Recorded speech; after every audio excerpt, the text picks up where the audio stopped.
All right. Thanks for waiting, everybody, patiently for us to be a few minutes late. We didn't have a lead into the show, so we got a little caught up in just chatting And about the whole things. time we were back there, Imp was like, "You guys are going to call me Professor from now on." Yeah, And we're like, exactly. "No, we're not." Not even a little. Not even a little bit. You call her Dr. Jill, doll. All right, well, welcome to episode 130 of the Ascended Art podcast. We've got our normal crew joining us. We got Brahma Bull, who's got his new Make America Great hat again, complete Complete with Trump hair. with Trump It's been hair. so weird trying to learn how to brush and style hair again. Look, my hat comes It's been with most of my brushable life hair. without it. You should send a message over to Geeky Sparkles on Clownfish. Look, this hat comes with brushable hair. We got Imp coming in, hanging out. Thanks for being here, Imp. Yeah. Look forward to this on Friday nights, as insane as that statement is. Well, that's nice. Someone else was allegedly looking forward to it, but he's not here, so we're moving on. He was looking forward to next Friday, apparently. Yeah, I made the mistake of, I guess, in our chat pointing out that this is now partly his Friday night streaming slot, and that probably jinxed it. So, He's like, now there's pressure. Brahma has hair, sign of the apocalypse, perhaps. I Well, mean, that if you, and the Paris, I was going to say, Paris if you, Olympic Games opening. if you factor in the Paris opening ceremonies, it's probably, seals are being broken, and and then we've got our co-host extraordinaire, Slender Dad, who I managed to get out of his house, his compound, and to a movie last night that we're going to talk about. Yeah, only almost hit what, 7, 8 deer on the way. Yeah, that you definitely live far enough out there that it is basically a high risk maneuver to go driving after dark. At I twilight.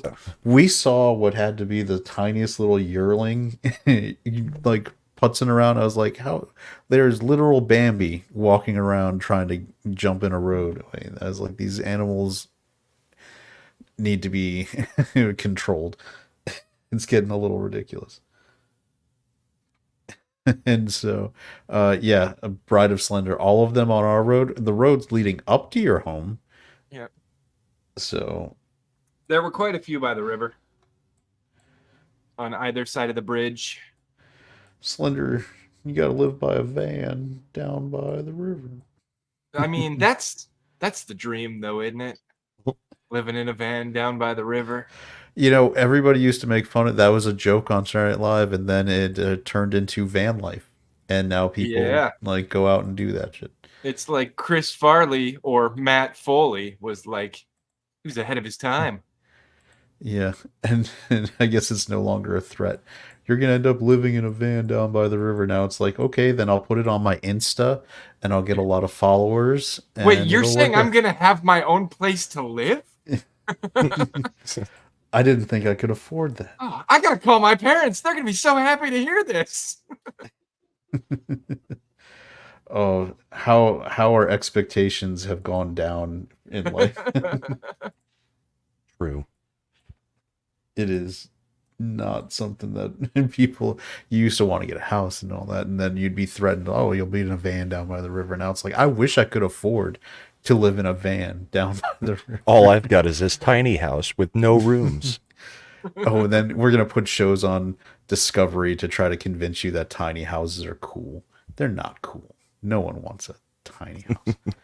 They're not. No, they're novel. Like, you might enjoy that for a day or two, and then you'll be like, I hate tiny homes. I hate the person who told me that the tiny home was a good idea. I hate whoever invented tiny homes. I hate their ancestors. I hate them all. I wouldn't mind a tiny home just to use as my studio instead of the garage. Your Just put it in the backyard. Tiny home. Yeah, because Oh, it's much bigger, but it's also... I can't fit in a tiny home. Tiny home. You can if it's got a skylight. What? I'm not sure what the square footage requirement is on a tiny home, but it's definitely, I've seen people use like shipping containers and do all these weird little things. Oh, that's a completely different thing. Shipping containers, actually, you can configure them and make a whole, like, house out of them. Yeah, you But could the tiny like, homes are tiny literally homes like, indoors. what, 200 square feet? Something like that? I mean, Yeah. it's crazy. Yeah, I think I'm always confused on if there's an official, actual sanctioned level where where it is a tiny home versus it isn't. It's probably determined by the HOA. I feel like it's probably more just like silly millennials because it's all millennials and younger and Gen Z to who coming up with that stuff. Dinks. I mean, Ascendant art people who live in glass houses shouldn't go to the bathroom. Yeah, that's fair. They should also change clothes in the basement. Yeah. I mean, I build Gunpla. 200 square feet would be the Gunpla collection. Depends I mean, on the level of voyeurism you're comfortable with. Brahma's like, No level. Brahma's gonna be like, you're gonna watch me, and all I'm gonna be wearing is my hat, and you're We're gonna make eye like it. contact the whole time. Lots of it. Like, what No, was keep looking at me. Keep looking. that My was eyes are up here. I'll be honest. That was one of the lines that I chuckled at that got me last night in the movie. Was like serious eye contact, like disturbing eye contact. Yeah.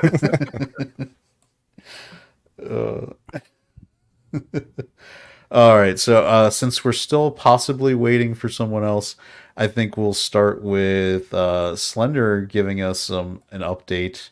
I'm gonna share a story that is going here. This was in the Japan Times, where the Assassin's Creed developers are trying to defend the creative liberties in Assassin's Creed Shadow. Yeah, And Slender, this why thing don't just you keeps give the getting update on worse. why they have to try to defend that so hard now? Apparently, like, this thing is now officially going before the Diet, which is more or less their version of Parliament or the House. And they're calling it cultural invasion.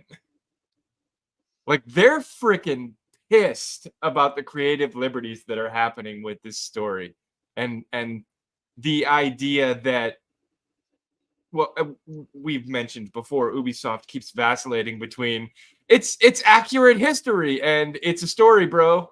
But apparently they vacillated a little too close to the sun.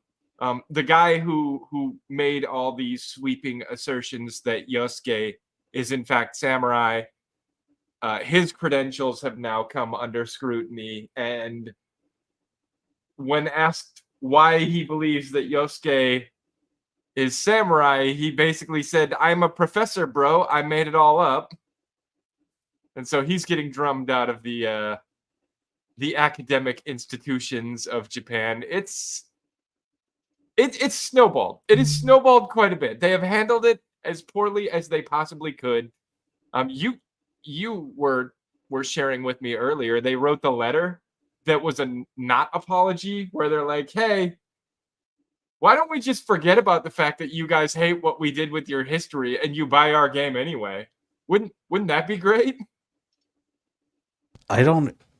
And this is, it's, as Davina says, it's a profound insult to presume to tell the Japanese their own history, which It's also a profound insult to then accuse them of being a little too volatile with their critiquing of the game and not apologize in your 4-letter apology. Yeah. A little bit of gaslighting going on. and this is this is not like Ubisoft is in a really bad situation. They've got two massively expensive AAA games on the horizon because they've got Assassin's Creed Shadows, which is obviously this debacle, and then this last week we've had the graphics issues that have come to light with friggin' PlayStation 2 looking graphics for a game they're charging $100 for if you want early access in Star Wars Outlaws. What the hell? And we've got Matt over here. These asshats started Yeah. without me again. He just no texted respect. me a minute ago. We waited to be late. Like we were FNTing it, waiting for you, and Yeah, we got Anyway. almost 6,000 people in here before we hit start.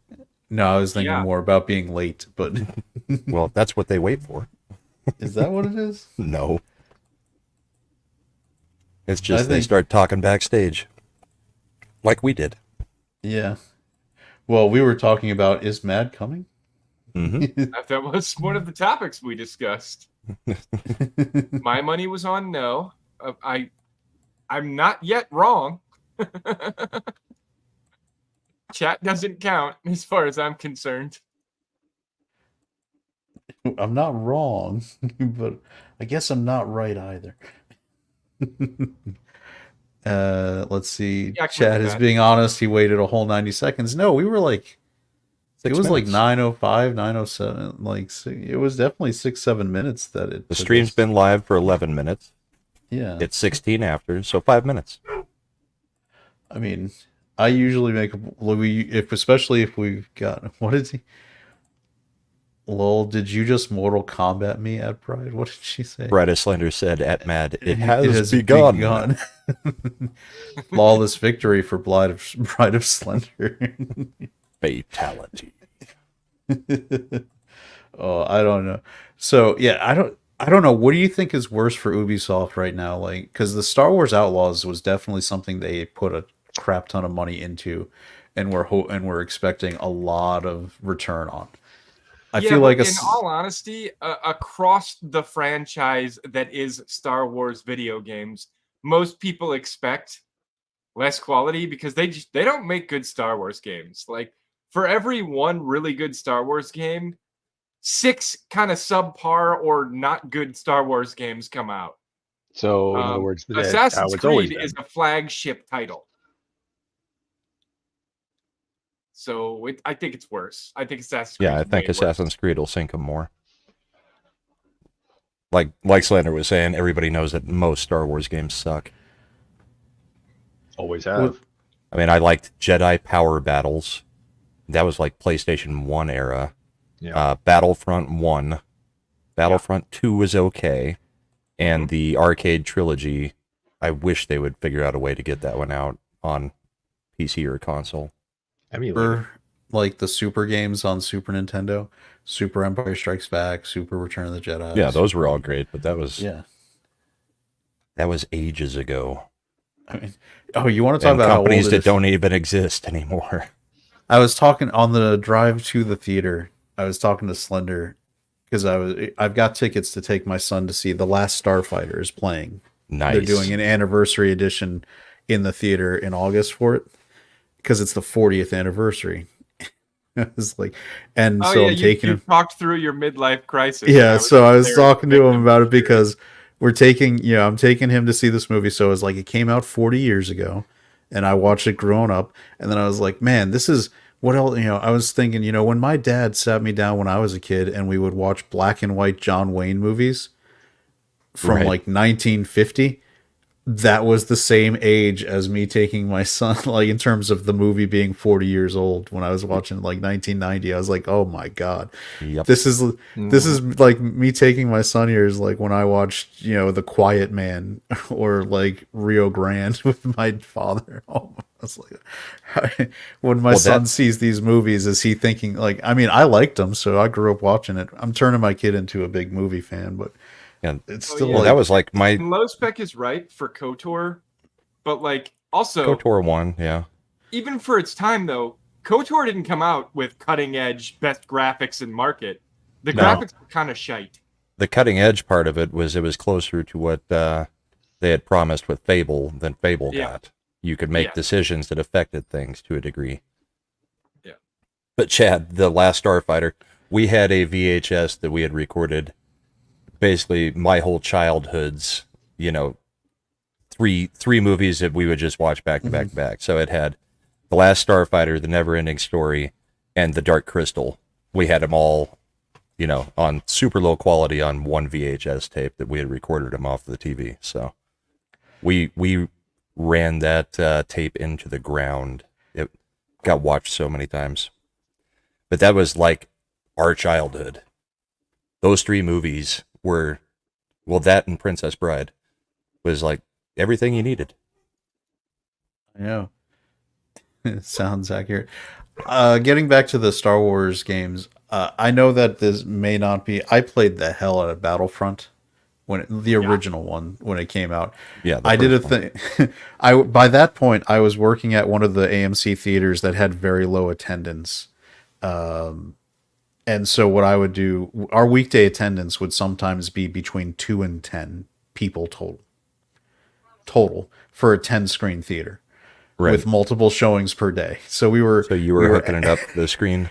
I was hooking it up to the security system and playing it in the manager's office. Oh, okay. And then, but yeah, we did eventually, like, at that point, we didn't have digital projectors, but what this was around when AMC had rolled out, yeah, it's pretty ubiquitous now. The pre-show advertisements used to be a separate projector from the regular film projector Right. because they were digital ones. And so, yes, we would plug in DVD players and that we would watch old movies on like, oh, we'll watch it this way. And we would plug in our game systems. People would bring in Xboxes, PlayStation 2s, 3, and I think, it was PlayStation 2 at that time and bringing it in and playing that. The problem was because you didn't have wireless controllers at that time. You had to sit in the booth to play. You had to sit in the booth, but man, when you were watching like on screen that big, it was easy to shoot people from distance. It was fantastic. See, I've always found that it's much easier to play on a smaller screen for shooters because you don't have to move the cursor as far, or it feels like that. Oh, because the hitbox. It feels is like nice less and time to move the cursor to where you're wanting to shoot or point. I like playing first person shooters on the smallest screen I can play on. Everything else, like Elden Ring, that kind of stuff, sure, big screen all day. I like playing first-person shooters with a mouse. a mouse and a keyboard. I loved just playing move it Guitar faster. Hero on a projector, though. That was Yeah, fun. Feel that like I'm really in the LAN Yeah. LAN party GoldenEye Chad. Yeah, we would. Yeah, I remember I had the at the time you had to buy the adapters because was GameCube the first one that came with the 4 ports built in? Dreamcast, I think. N64. Oh, that's right, Dreamcast. Yeah. So if you had PlayStation, I had the multiplayer port, like the 4-player port, multi-tap. the multi-tap to plug in, and man, we did. Yeah, so I played GoldenEye with other friends, but because I didn't have an N64, I skipped that system. I was just knee deep into PlayStation at that point. The PlayStation had the best games of that generation for PlayStation and PlayStation 2. Great libraries, great stuff. I know that Nintendo has the games that they made that were really good, but overall, I just like the PlayStation library and the PlayStation Control. I've loved since it came out. Oh, we got the Dreamcast on The screen. Dreamcast. Yep. A very yellowed and probably nicotine stained Dreamcast. With Gigawing 2 in it. Great game. Gigawing. Yeah, good shoot 'em up. Good shooter. Yep. Shmup. Very unrepresented genre of video games these days. Yeah. I wish we could get more stuff like Gradius and I mean, even just regular shoot 'em ups. great. Unfortunately, Gradius and Life Force are Konami, and Konami only cares about Metal Gear at this point. But Yep. Which died after 3 for me. Yeah, pretty much. And then recently, there's been a few games that came out. One I showed Slender, a franchise called Cotton. They put out a new one within the past year. And then Darius actually released something recently. They're still making arcade versions for that franchise, which is weird. I just never got into that one the same way as other. I love 1943, 1942. I love the bottom to top, style more so. Actually, I take that back. My favorite is UN Squadron. I play that every time I boot up the Super Nintendo emulator. So Yeah, that's a great one too. So Ubisoft is dying.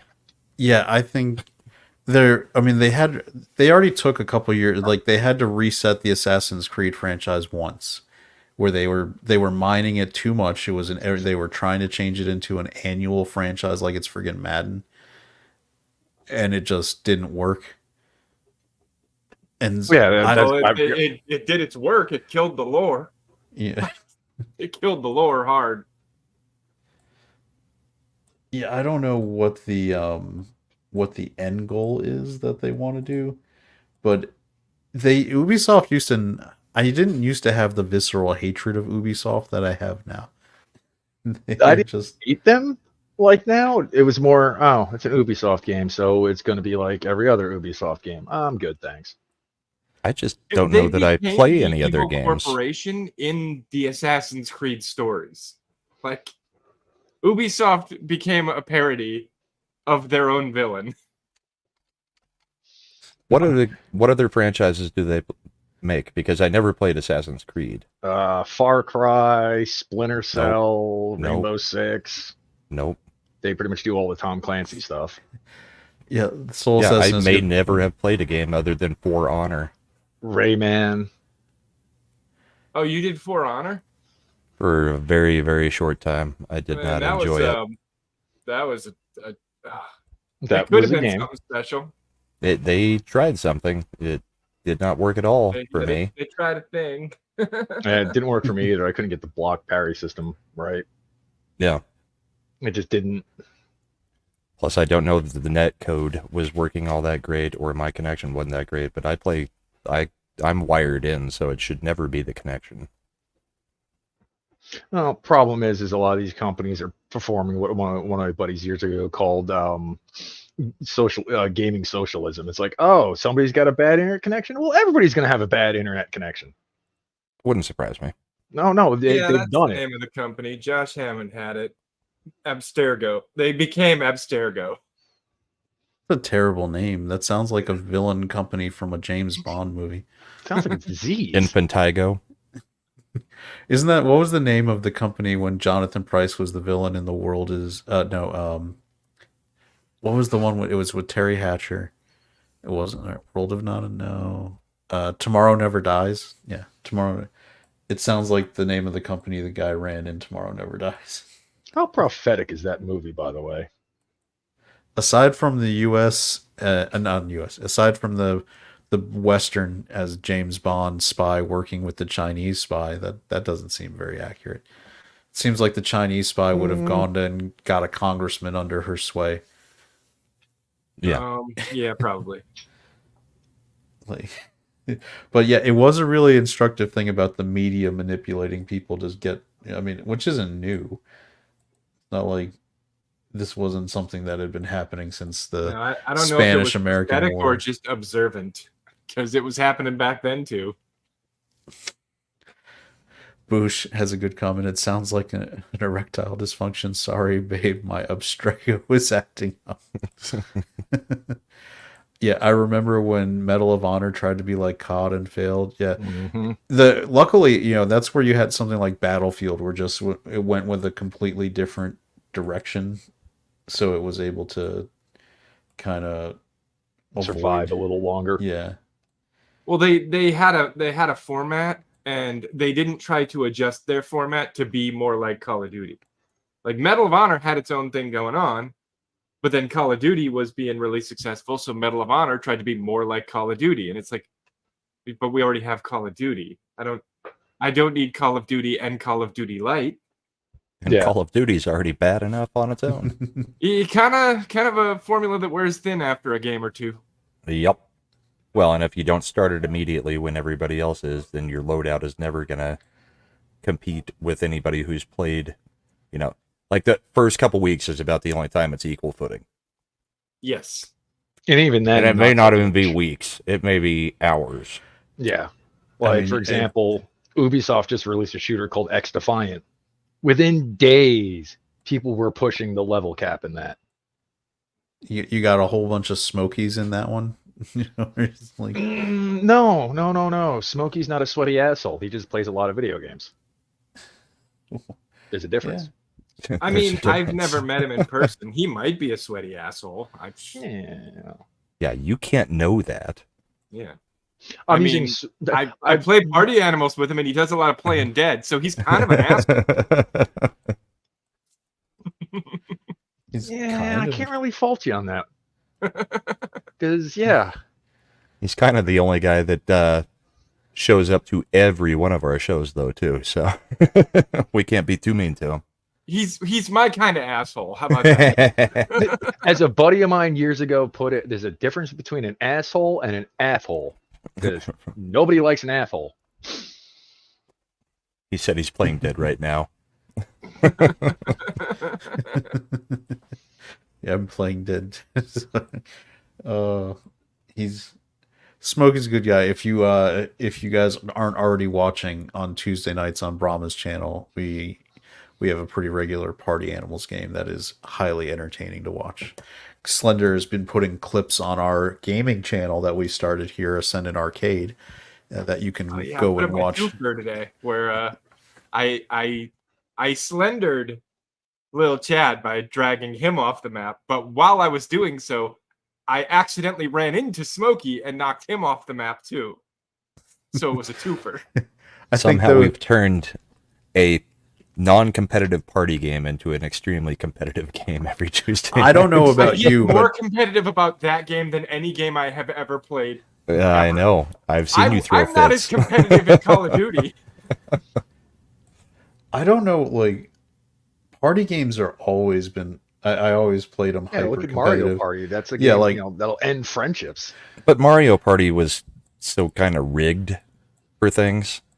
This one, it really is. I mean, the powers can change things up a little bit, but that's fairly new. But it was pretty much, you've got to figure out how to deal with the drunken controllers. Yeah. It's like Mario Party to me felt the same as Mario Kart. It's going to give an advantage to the person who's in the last place. Yes. Let's say hey to lovely Sherry. Thanks for being here. She joined the chat. It's party games are like, they always seem deceptively, like easy, deceptively innocent. Right. And the problem is, if you're somebody who plays games and has played games like we have basically our whole lives, the controller mechanics are usually so frustrating because they don't put the time and effort into them, that you, as a gamer, you start getting more competitive because the controls aren't doing what they should be. If this was a game that had a lot of polish. What does Bride say? Being Slenders, it's on all the context. I believe what she meant to say, and it's probably the voice to text, but it's all in the context. Mm-hmm. I was about to say, because I didn't sign any goddamn contract. And trust me, you're going to like the context of being slendered better than the context for our use of Brahmad. That's true. Yeah, Brahmad is a different thing. Slendered is when you're willing to die to kill someone. Brahmad, well, ain't nobody die, but they might wish they had. It's just violation. Now, here's a question. Why doesn't Bride of Slender's phone have a keyboard?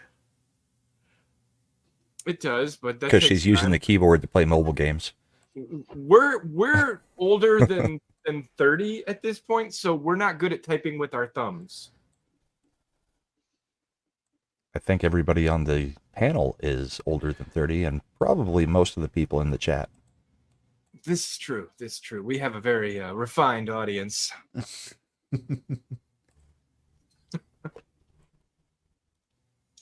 I miss flip phones. I loved my Motorola Razr. Matt needs to hurry his butt up so we can talk about the movie. Yeah, I mean, because like I said, I'm not wrong yet. He still hasn't shown up. No, I don't know if he's, here's how I'll incept Matt into being here. He's not really being a good bro. You'd think he'd be here by now if he was a good bro. His text said, yes, opening my eye, see bow soon VA. Oh boy. What in the hell? I don't know. I think that summer 2 might have turned into a summer 8. All right. Well, then we'll go ahead and we'll switch to topic. Or we can go to Gina. Yeah, I think that's what we'll do. because this was interesting. We talked about this when she first filed this lawsuit, and at the time, Slender and I were kind of discussing why. Oh yes, Josh, he is being late and gay and not a good bro. And so we talked about how in California specifically, all Bride of Slender's being will be nice when he shows up. The When he shows up. so California has specific laws that protect not only sex-based discrimination but political viewpoint discrimination, and we talked about why California is actually one of the best venues for this to have happened to Gina. Like, if it was going to happen, the fact that all these companies were based out of California and that Mandalorian was actually being shot in California at the time, giving her what's called a jurisdictional nexus. That's the legal term for meaning this is where everything happened, so this is where we should decide it. We can't decide that we want to try it in Florida because exactly there are elements in Florida that could technically be part of the company. Yep.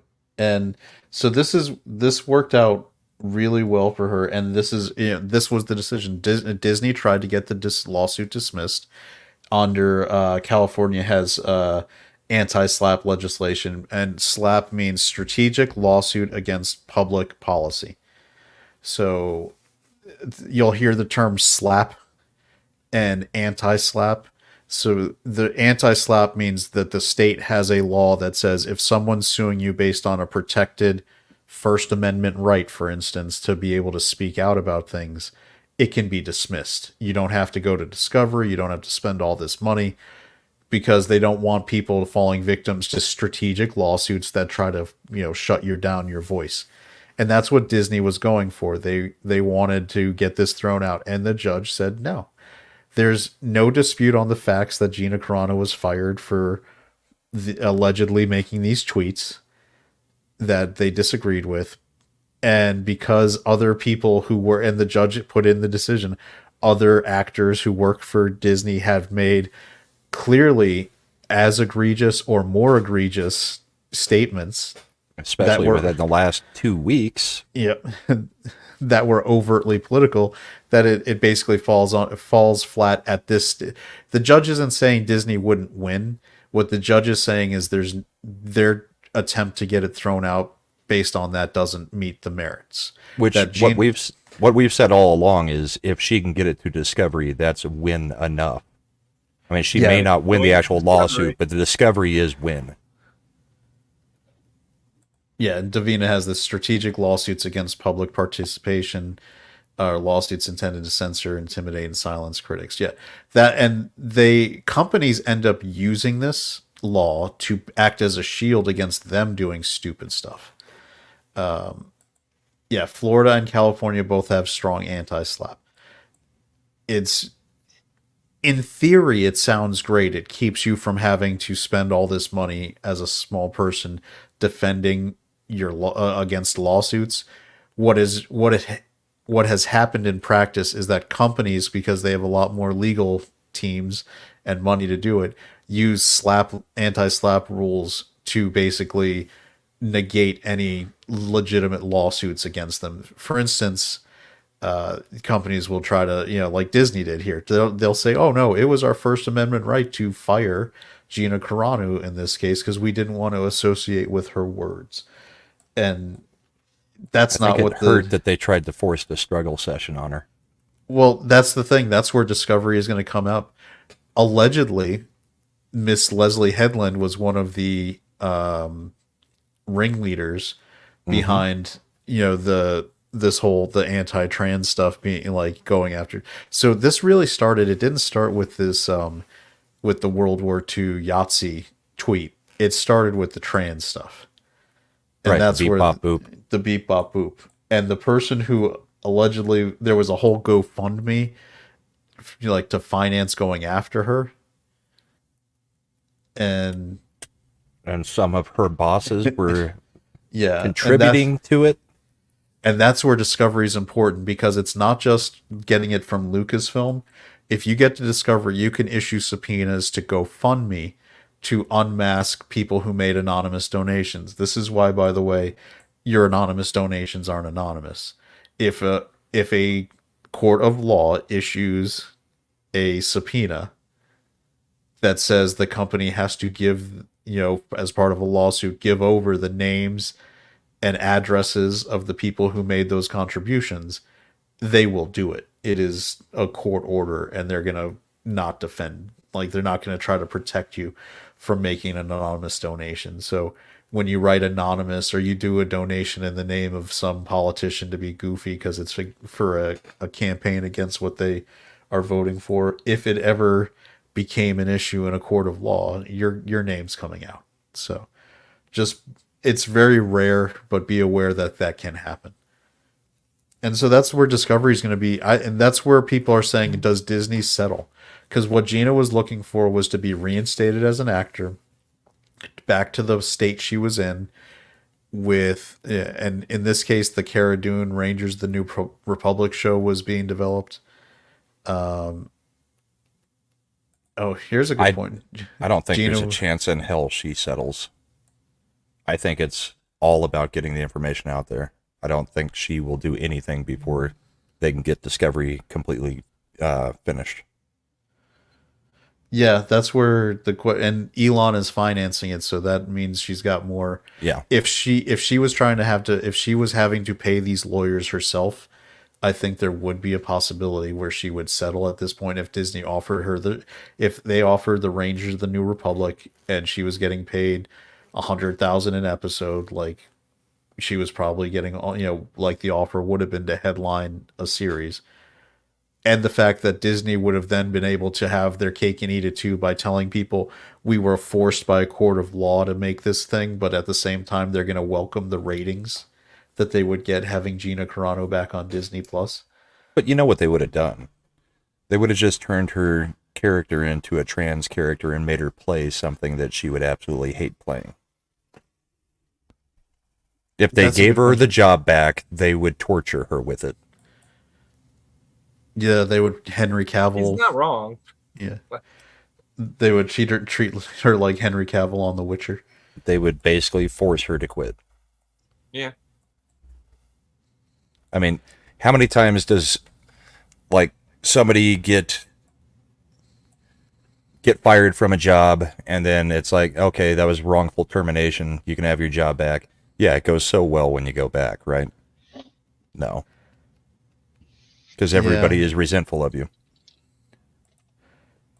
And then at least all the people who are forced to take you back on are your coworkers may not have a problem with it, but the people who are forced to give you that job back, they're resentful. It's human nature. You basically turn into once it kicks off, it's a bad situation. Like there's no making it not bad anymore. Right. You've turned into Santiago from A Few Good Men. You're just waiting for the code red to be ordered on you. He's like, I think it would be foolish for her to do anything settling wise. Yeah, Soul Assassin has a good point. Like she's better off without Disney. Mm-hmm. Yes. And they do punish wrongfully terminated. Oh, look. We've got a bro in attendance. Hello. Oh, hey, there's that guy. Hey, it seems like you're not that late. No, I'm not late at all. What time do you think the show starts? It sounds like you're really being like you're burdened by what was and not is and not what could be. Oh my God! Don't you burdened by what could have been with the was and the don't who. you come in here and Kamala me. Well, that's taken on a new meaning from what it used to mean. No, it hasn't. Oh, it is still offering a blowjob. I'm going to have to turn down that Hawk-Tuah bed. I'm going to say no. Hey, speaking of Hawk-Tuah, did you see Tua got paid? Oh, that is the stupidest contract that I've ever seen.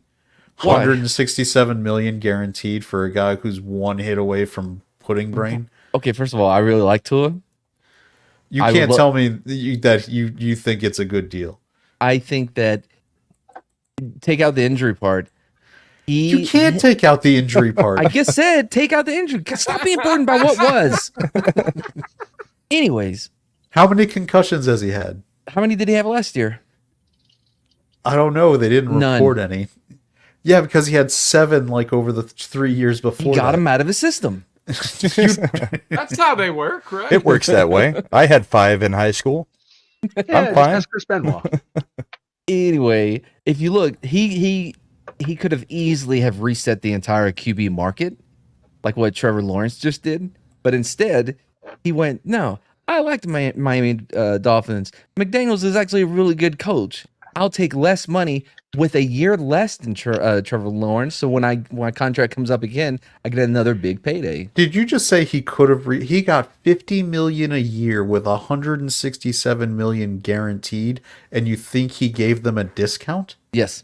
McDaniel's No. got another job No, as a that's coach. it's a different dude. It's not Colorado guy. I really like the coach, though. I've been watching in-season Hard Knocks. I like him a lot. I've been watching off-season Hard Knocks, and I want to fire my GM so bad. Anyway. And we have I steered like- away Slender. Yeah, well, we talked about sports ball. This is Mhm. Mad Word Salad I'm- Harris. I think the crowded theater made me a little sick, and the bride is trying to make me drink this weird fucking witch medicine that she concocted, and I'm like, Ugh. this is gonna turn me into a newt. And she's like, no, it's good for you, drink it. And I'm like, it tastes fucking awful. She's like, I don't care, drink it. Why are you brushing fake hair? Do you miss hair that much? Yeah. And I'm taking on the role of culture. Wait, oh, did you already eat? Say what? Did you already eat? Oh, yeah. Unfortunately. I could have a few mints or something. Are you gonna yell at me about Deadpool? We're Likely. gonna have that discussion. All right, so we kind of get. So yeah, let's go. Let's start. Well, first we're gonna show Deadpool's having a good first couple days so far because it had like 30+ million in previews. It's gonna do 50+ in Friday, so it's doing well. That doesn't make any verdict on the movie itself because we're gonna discuss that. Well, of course it doesn't. But people like it. The audience score is like 98% on Rotten Tomatoes. Well, and people are deathly afraid of spoilers, so they're rushing out to see it before they can get spoiled. Yeah, and in this case, I think they're probably if they genuinely wanted to enjoy this without having, I mean, because the problem is even if you're not going to click the videos, people are going to put this shit in their thumbnails on YouTube, and you're just going to see it. Well, people So- were putting it in chat last night before we went to the spoiler section, so a whole bunch of people just left because they were already chatting some of the spoilers. See, that's just rude. You don't want to do that. By the way, we will be getting into spoilers, Yep. but Trump we will was one tell of the you. variants of Deadpool. Oh, sorry, did I ever? Oh, I didn't We're gonna- even hear what you said. I said Trump was one of the variants of Deadpool. Oh, yeah. He healed his ear. Oh my god. He's got. All right. So, all right, we'll start with just the basics. No spoilers. We'll go around and just have people give commented thoughts about the movie. Everybody here's seen it, right? Wait, Have you Imp? seen it? Did you see it? No, I didn't see it. I don't care about spoilers. I have no plans on seeing See, it I fucking until knew it. it hits a certain server because it's Disney and I don't It give already them money. has. Well, no. I was like, let me rewatch before I go on tonight. 2 seconds in, I'm like, fuck this shit. Are you kidding? If you look, it's fucking came out 12 hours ago. Jesus Christ, I'm man. not blaming it on you. I'm blaming it on Brahma. On me. Wow. I'm not the one who runs the server. Yeah, we Yeah, can take down the article, Hollywood though, and if we're going to it's talk about it. which Yeah. gets my money in this day and age. All right. Are we starting with Slender? All right, so let's go ahead and start because I managed to get Slender out of the house so he can share some. And now he's sick. Way to go, asshole. Yeah. Super spreader.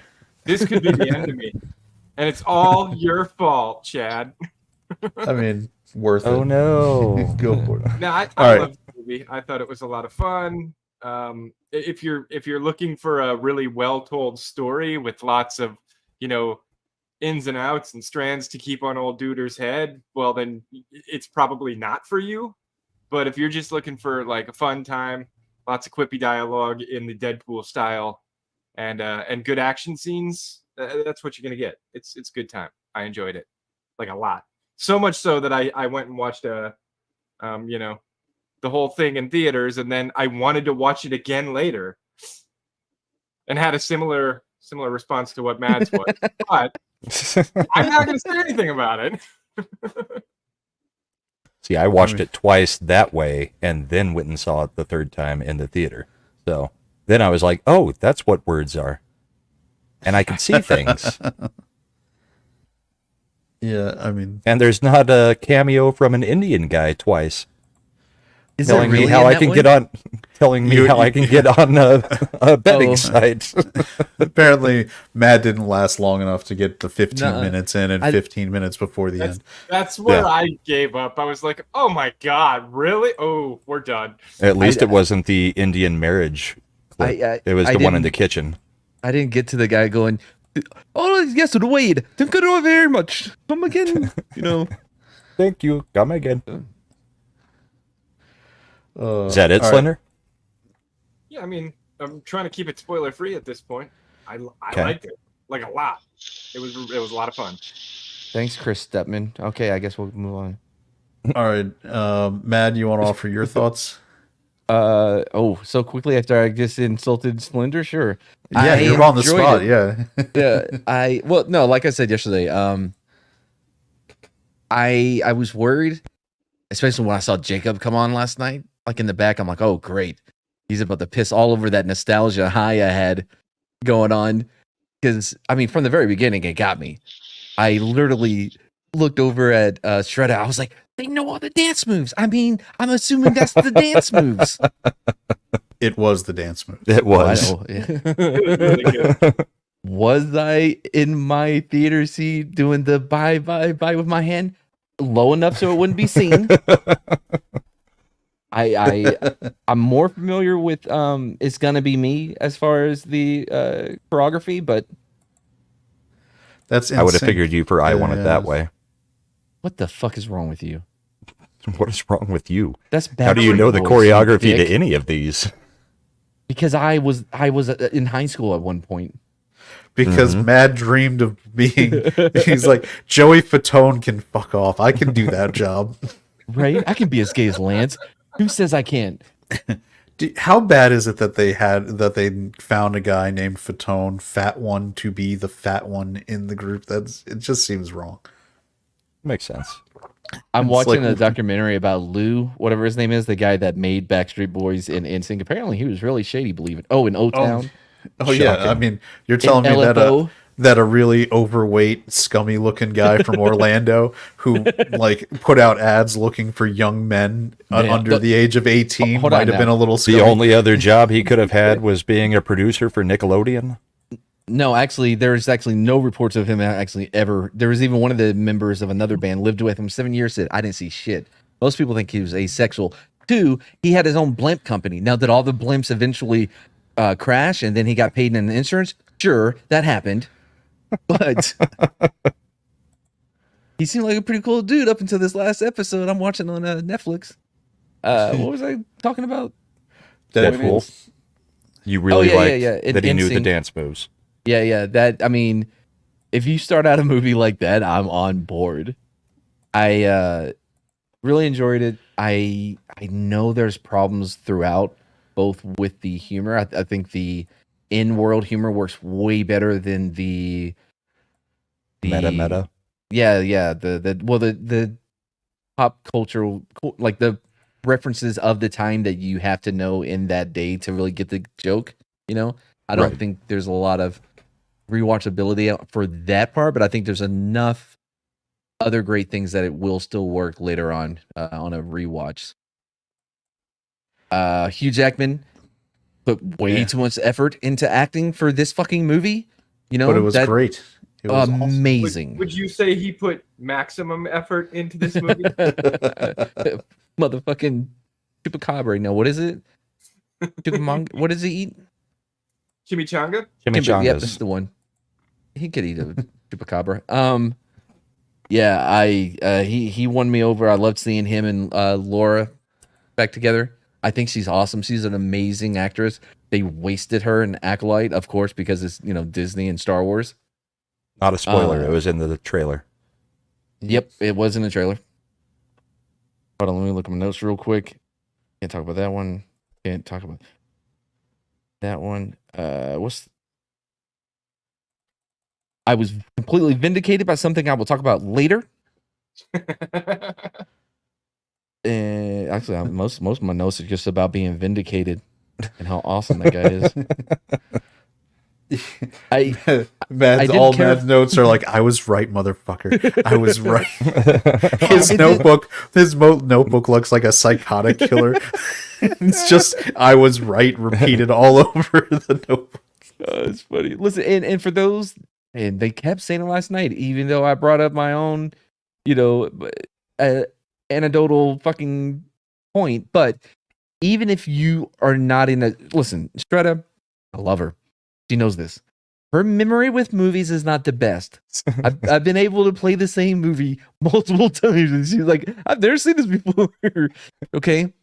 She's done that with some of the movies with Mad Yes. and What the Flicks. Yes. I've never seen this before. Then halfway through, she's like, I feel like I remember this. When they watched it an hour and a half before we started it. Yeah, so I love half the time when we're doing a What the Flick, Matt will be like, you remember when we watched this like a couple weeks ago? Not a clue. No, we didn't. Yep. Oh, we didn't watch this one. I wish yes, I had we that did. ability. But anyway, so relying on her to know all of the 20th Century Fox X-Men movies, which I don't think she has seen all of them, she was in tears by the end of it. She loved it and didn't know any of the meta stuff with who's this, who's that, what references this, and loved it. So this idea that you have to have all of this built-in knowledge, both meta and in world, is nonsense. I would agree. Because it's one of those things where it can really enhance your experience, but you're going to have a baseline. The way they do it is just so over the top and fun that you'd still just have a good time. And like you said, so my thought on Hugh Jackman is the movie isn't Deadpool 3, it's Deadpool and Wolverine, and it really legitimately is almost more of a Wolverine story. If you look at the dramatic beats, than even with a full character arc, and Hugh Jackman commits. Like, I mean, he what he did in Logan was fantastic, and he's kind of continuing it. This one, it was a sillier movie, obviously, but he's still committing to. And Hugh Jackman's always committed to being Wolverine. Like, that's one thing I'll give him credit for. Like, even X-Men Origins Wolverine, movies, which was probably considered, I would say maybe Dark Phoenix was worse, but X-Men Origins Wolverine had some, even though I'll defend Taylor Kitsch till the cows come home. To the day I die. For that one, the commitment to him playing Wolverine, a lot of times you get people who take a comic book role and they're ashamed of it, right? They're just kind of doing it as a stepping stone to trying to be another actor. Tobey Maguire sort of felt that way about Spider-Man initially. Well, he had to feel awkward. He's a 60-year-old trying to play an 18-year-old in high school. Well, and Jackman his career took off because of this. So, yeah, he had to hit the first movie playing as Wolverine, because that was the character that even people that don't pay attention to X-Men, they know who Wolverine is. So he was the biggest part of that movie that they had to get right. So he had a lot on him to make that franchise work. He wasn't who they cast to play Wolverine. No, Danny DeVito was supposed to get it originally. DeGray Scott. It was DeGray Scott. Who the fuck is a DeGray Scott?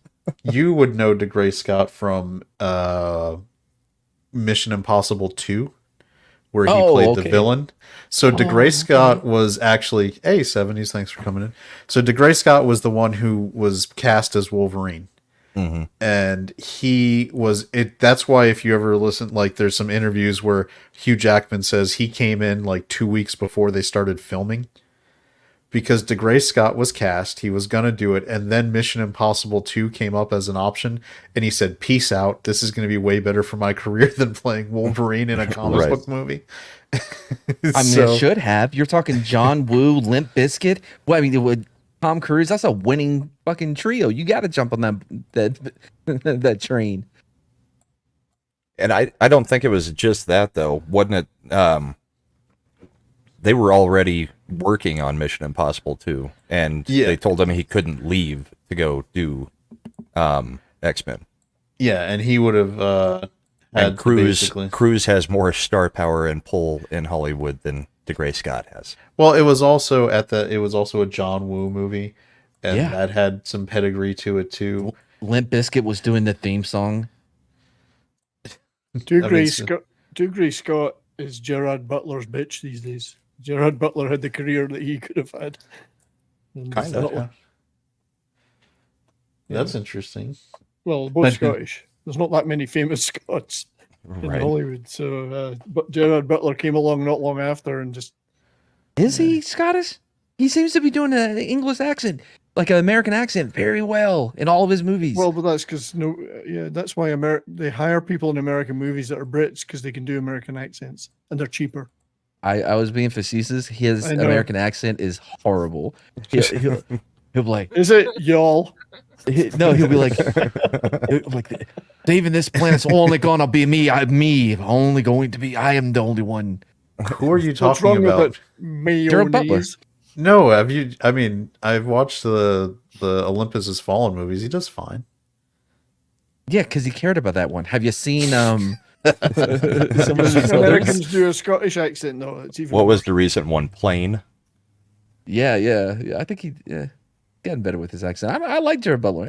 I mean, are you saying you don't watch Phantom of the Opera on repeat to see him sing in an operatic rock tone? You know, yes, I Come knew on. that existed. Come on, and yes, I watched law-abiding it. citizen. What a movie! Everyone that should movie love is fantastic. Everyone Yeah. should love that movie. Dude, even Geostorm was a lot of fun. You didn't just bring up Geostorm. You The just fuck I did it, Oh Geostorm. boy. Dun, dun, Hell's dun, dun, Geostorm? dun, dun, dun, Sounds dun. like a bad car from the 90s. It's a badass movie. That's a Geo Metro. What, Well, it's no Honda Odyssey. just think if him and Ronald Emerald ever are in the same room, that disaster movie is going to be epic. You mean Roland Emmerich? Yep, that's what I said. I think he named the chef. The one that goes bam. 70s. Did you see Deadpool? The new. I did not. No, All right. I'm glad you could We're, join us. we're, I live 300 miles from the cinema. You know What? you're going to get spoiled then. I don't care. I never Okay. care about spoilers. Doesn't bother me. All right. I'm old. I forget things. I'll forget it by the time I see it. Oh, he's got So you're Shredder like a like woman. memory. Yeah, you got to. your memory's a little too feminine, huh? 70s unlocked goldfish memory.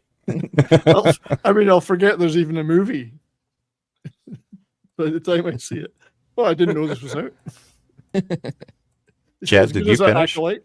What's on my so yeah the bottom line it was a good time at the movies. It may not be the tightest script, but none of the Deadpools ever have been. None of them.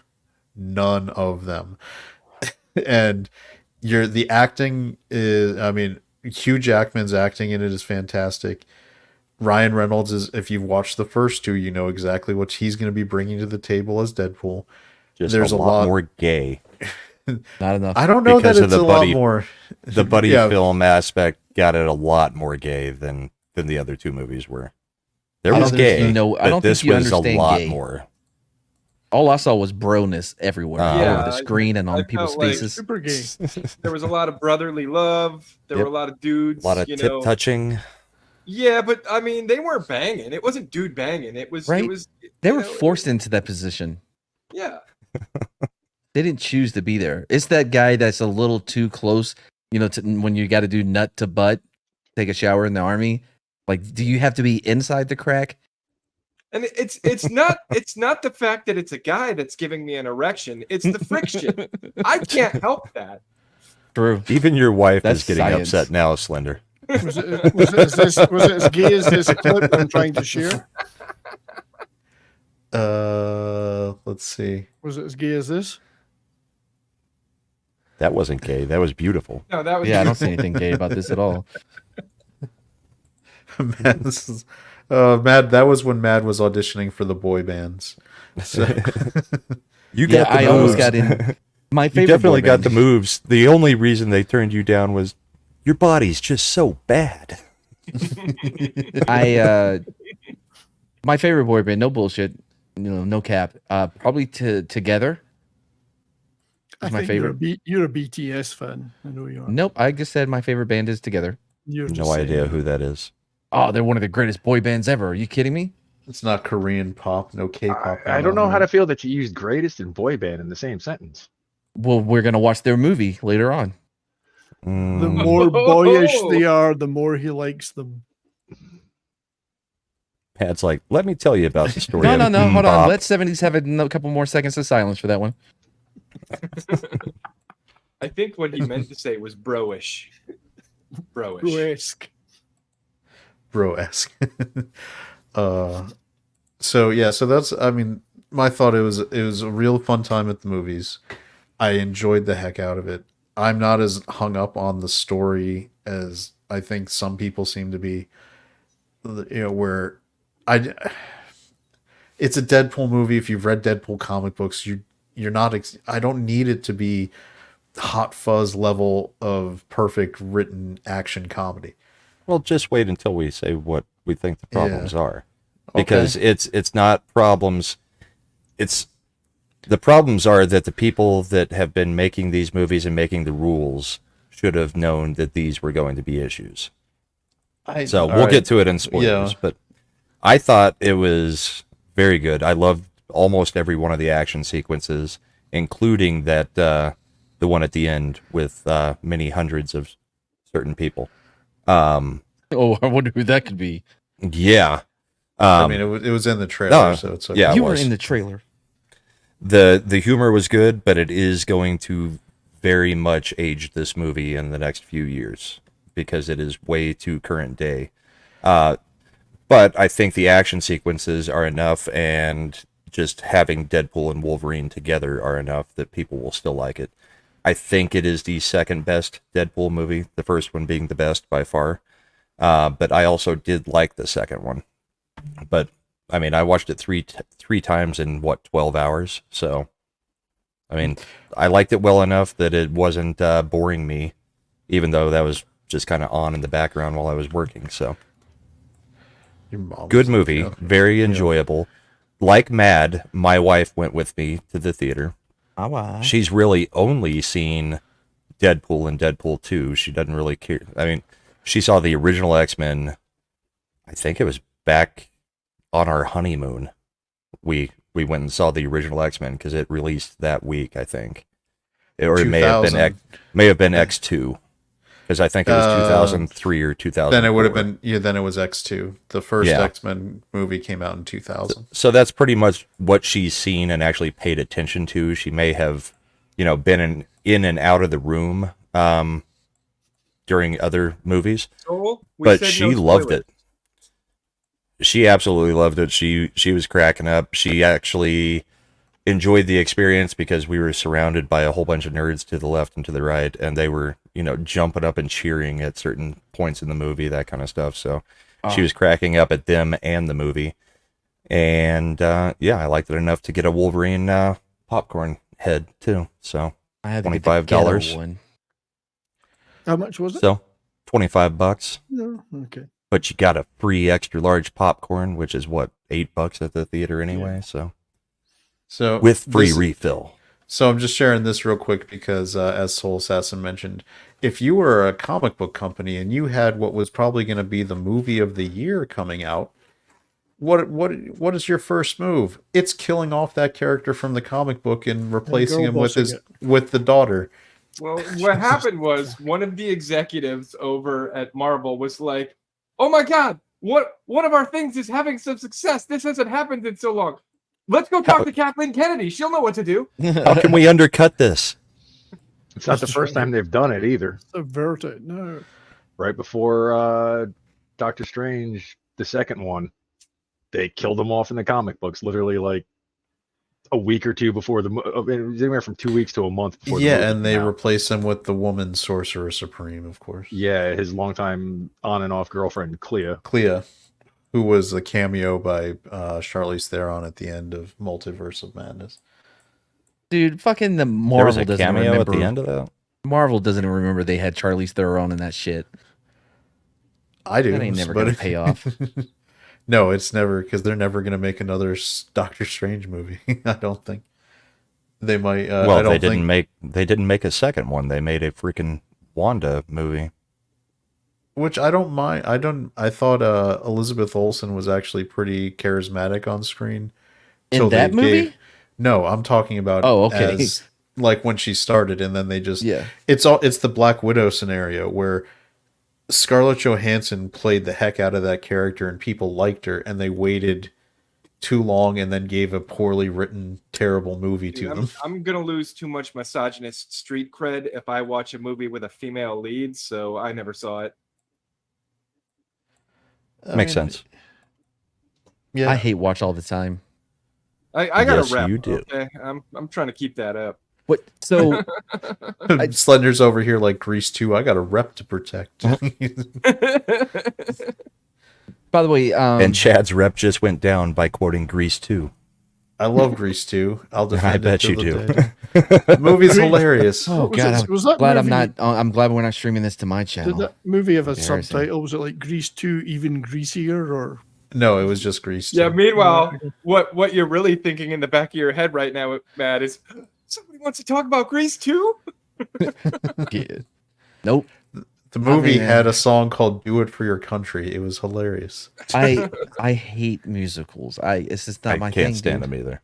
All right, well, if you don't like musicals, there's nothing I can do that Grease 2 would help you. It's a Exactly. musical. Yeah. Yeah. It's so as a rule you hate them, but is there one that is an exception to that? No. Is there any Yes. exceptions? Fiddler on the Roof. Fiddler on the Roof. Fiddler on the Or Roof Brahma. is your exception. You went That's like the only most- exception I go. If I were a bitch. I mean, I'm gonna. Is Google that the- because as a father of all these daughters that you want to get married off, you can relate to him? I liked No, the it's- greatest show. watched it when I was a gave kid. Me a laugh when we were watching Deadpool and Wolverine. So I'm looking up musicals to see if any. The If they're- Sound of Music. That's a good one. Sweeney Todd was okay. I didn't like it. I like the Jersey Girl version. Sunrise, Sunset. I mean, Singing in the Rain is classic. I mean, if you have to go back to old Hollywood for that one. If we're talking modern musicals, I think a lot of people have a soft spot for Moulin Rouge. I like The Greatest Showman, and I like Les Mis. Shoes, You Yeah, sound like Lady they Gaga swap. at the opening ceremonies of the Olympics. Shoegaze. So are we moving Lady to spoilers Gaga then? did the opening Yep, I ceremonies am. for the I am Olympics. switching. All right. Wait, hold on. Spoil Can, away. I didn't get. I talked about it a little bit about it last night, but I don't think people understood what I was saying. I legit had a I'm not hating. Had a 100%. Had a full. Okay, there was a frittata in there with us, right? Yeah. Very loud. He had to keep being shushed, you know. And then I also had a service dog, one seat over from me as well. It was who stared at me until the dog came on screen, and then it was all into the movie. Loved the movie. Sat at the end of the recliner and just stared at the screen, mesmerized by that dog. But yeah, so it was interesting. I will say in the Yeah, theater, they Slender and brought I, a and baby. there was like there were small children going with a family, and I was like, this is not the movie to Dude. take Yeah, small children to. like this kid might have been 4 tops, Oh, this frittata was 45 years old. which is about the same age. Yeah. Oh, Mentally. Whiplash is a musical movie. That's not a musical. It's a movie Uh, about Looking for a music. musical. It's not Yeah, a I'm Alright, still so- looking for a musical. So we're heading into spoilers. Yeah, chat. all right, so if it's you been- don't want to be oh. spoiled, you got to get out. yeah, But thanks for Close being your here. time. yeah. You don't have to go home, but you can't stay here. Or you can, and if you don't care about spoilers, hang out and enjoy the conversation because this is the part where it's probably going to get heated. Apparently, Well, I thought that was I found it. implied. If they don't care about spoilers, why would they leave? I want to always make sure it's clear because otherwise, Oh, they can fuck off. implied things. We would like to talk amongst ourselves, just the 6 of us. Please, everybody, take off. Does everybody Sorry. else leave? We're going to stay live because we like when people are watching us, but we act like we don't know they're watching us because there's a thrill to it. By the way, so I was wrong. I found 2 musicals that I actually do really enjoy. The first being Inside Llewyn Davis. Oscar Isaac, amazing in that. He's fucking talented in too many ways. Is it? Yeah, Llewyn. Yeah, Llewyn. No, Yep. Llewyn Davis. Isn't it Llewellyn? No, Oh, it's Little whatever. Shop of It's Horrors. spelled that way. I forgot Little Shop of Horrors. I like It's that one silent. too. And Hustle and Flow. I know neither Hustle of and them. Flow was a musical. I It mean, had- I guess. Yeah, I mean, it was. I guess raps in Yeah. there. So it's There's getting that. hot out here for a pimp, you know. Well, I I mean- guess then that really is determined by whether or not you think rap is music. So, Oh, in my wow. opinion, Hustle and Flow is not a musical. I agree with that statement. The I'm on what's board. really great about Inside Llewyn Davis, one, it's not a happy movie. It's a Coen Brothers movie to begin with. But the dude from what's the band called? The neo folk band. What's the English word for it? I don't- Samson and oh Sons. wait, Oasis. Samson and Sons. No, Samson and Sons, right? The guy from that, the lead singer to that, did Mumford did the and music. Sons? Mumford and Sons. Samson and Sons. Sanford and Sanford was the. That's where he was going with Sanford. No, Mumford and Sons. That guy does the music, and the music's great, dude. I still listen to the soundtrack to this day. I'm a big neo folk fan anyway, so it hits that spot. They pissed me off when they kicked out one of their bandmates over the Fauci ouchie. I mean, sure, but the music is still good. I mean, there you go. Lily's accusing you of probably liking Newsies the most. Oh, I love Newsies is a good one. Gotta Okay. open the gates and seize the day over here. I've only seen enough Newsies to cut out a clip for a video I did on the origin of Elon Musk. I remember that. Can I ask how Newsies turned into the origin of Elon? Have you not seen my? It's a short video. Yeah, you should watch it sometime. Yeah. Hey, Matt, Yes. was I in it? Oh God, here we go. Then I guess I'm not watching it. Look at me, I'm Slender. I'm gonna steal his bit. The problem is it's not a bit, man. This is the When you best do it, spoiler it's not section bad. ever. Uh, We said, let's spoil it and not All right. talk about it for the next 15 minutes. all right, so we're gonna turn it over to Brahma because he has criticisms. No, don't start Oh, with that. Well, then how else would we want to start? What are we starting How with? about we start with the best part of the What was your favorite MVP thing? outside of Wolverine was fucking Channing Tatum as Gambit. I felt so Okay. vindicated in I that liked. moment. Yes, no, No. he was. Should have been I- Taylor Kitsch. If it wasn't Taylor Kitsch, Hold- it's not real. No, you're wrong. Go on, Chad. I like I it. was, yeah, I thought it was hilarious. I loved the in jokes about he kept making because he didn't get to make his movie. I wish that I he- could have done this. Where he was like, "You I've feel always like wanted to. all these people you could have saved if you had the chance." If you had the chance. Maybe I was born here. I don't know. I don't know. I was Oh, shot shit. from my father's penis ready to go. Yeah. Channing Tatum, when he does these cameos, commits harder than anyone else in Hollywood. If you guys Like, this remember, is the end. This is the end where he's Yeah. like, The I call gimp. him Channing Tate Yum. So, but Chad, we have talked about this before this movie, where I said that I thought Channing Tatum could have done an excellent job as Gambit. My proof being, because one, people are like, oh, like he could do an accent. Watch Hateful Eight. He does it there just to show people, hey guys, come on, give me Gambit. And if you watch Foxcatcher, I wouldn't recommend it. It is a boring fucking movie, but he acts his ass off in that movie and nails it. Then My problem was the costume.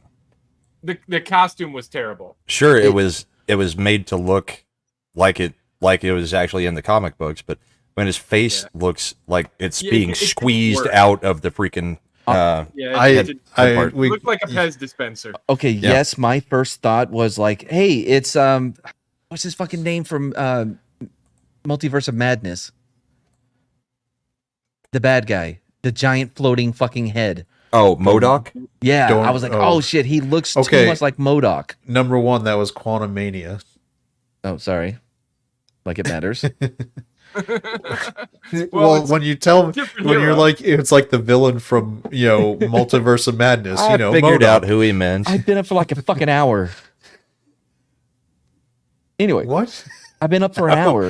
I'm Yeah, not- how is I'm that? not up. How does that? Okay, gotcha. You know, I it don't takes know why, time. but Bride is on the other gotta side get of up the to get sliding down. glass door yelling at me right now. We highlighted her comment, right? Yeah, Gambit is Gambit the is my best favorite ever. of all time. Yeah, Yes, we I mean, highlighted my that favorite Gambit is. too. as Yeah, it he's should be. extremely Cajun in this movie. So one of my favorite comics was the Wolverine Gambit comics that they did, where Wolverine was killing people but didn't have memory of it, and Gambit's like, "Oh, you shouldn't be doing that down here in the bayou." You know, Hey, mon cher, hell no. stay away from that. We'll go to Papa Do. I'll give you some fried. Yes. I'll give you some fried gator. How about you try that fried gator? It tastes just like chicken. Anyone cares about was the Raging Cajun what he's No, meant to be? that's what you care Well, about. that's what everybody cares about. Wait, Anyone what? who has ever watched any of this shit only cares about that. I mean, I don't think they ever referred to him as the Raging Cajun. Why is she yelling at us? 'Cause No, I this- mean in this movie. She's trying to get culture to come in. Apparently. That's the culture My signal. white sense is tingling. I have to get to the show.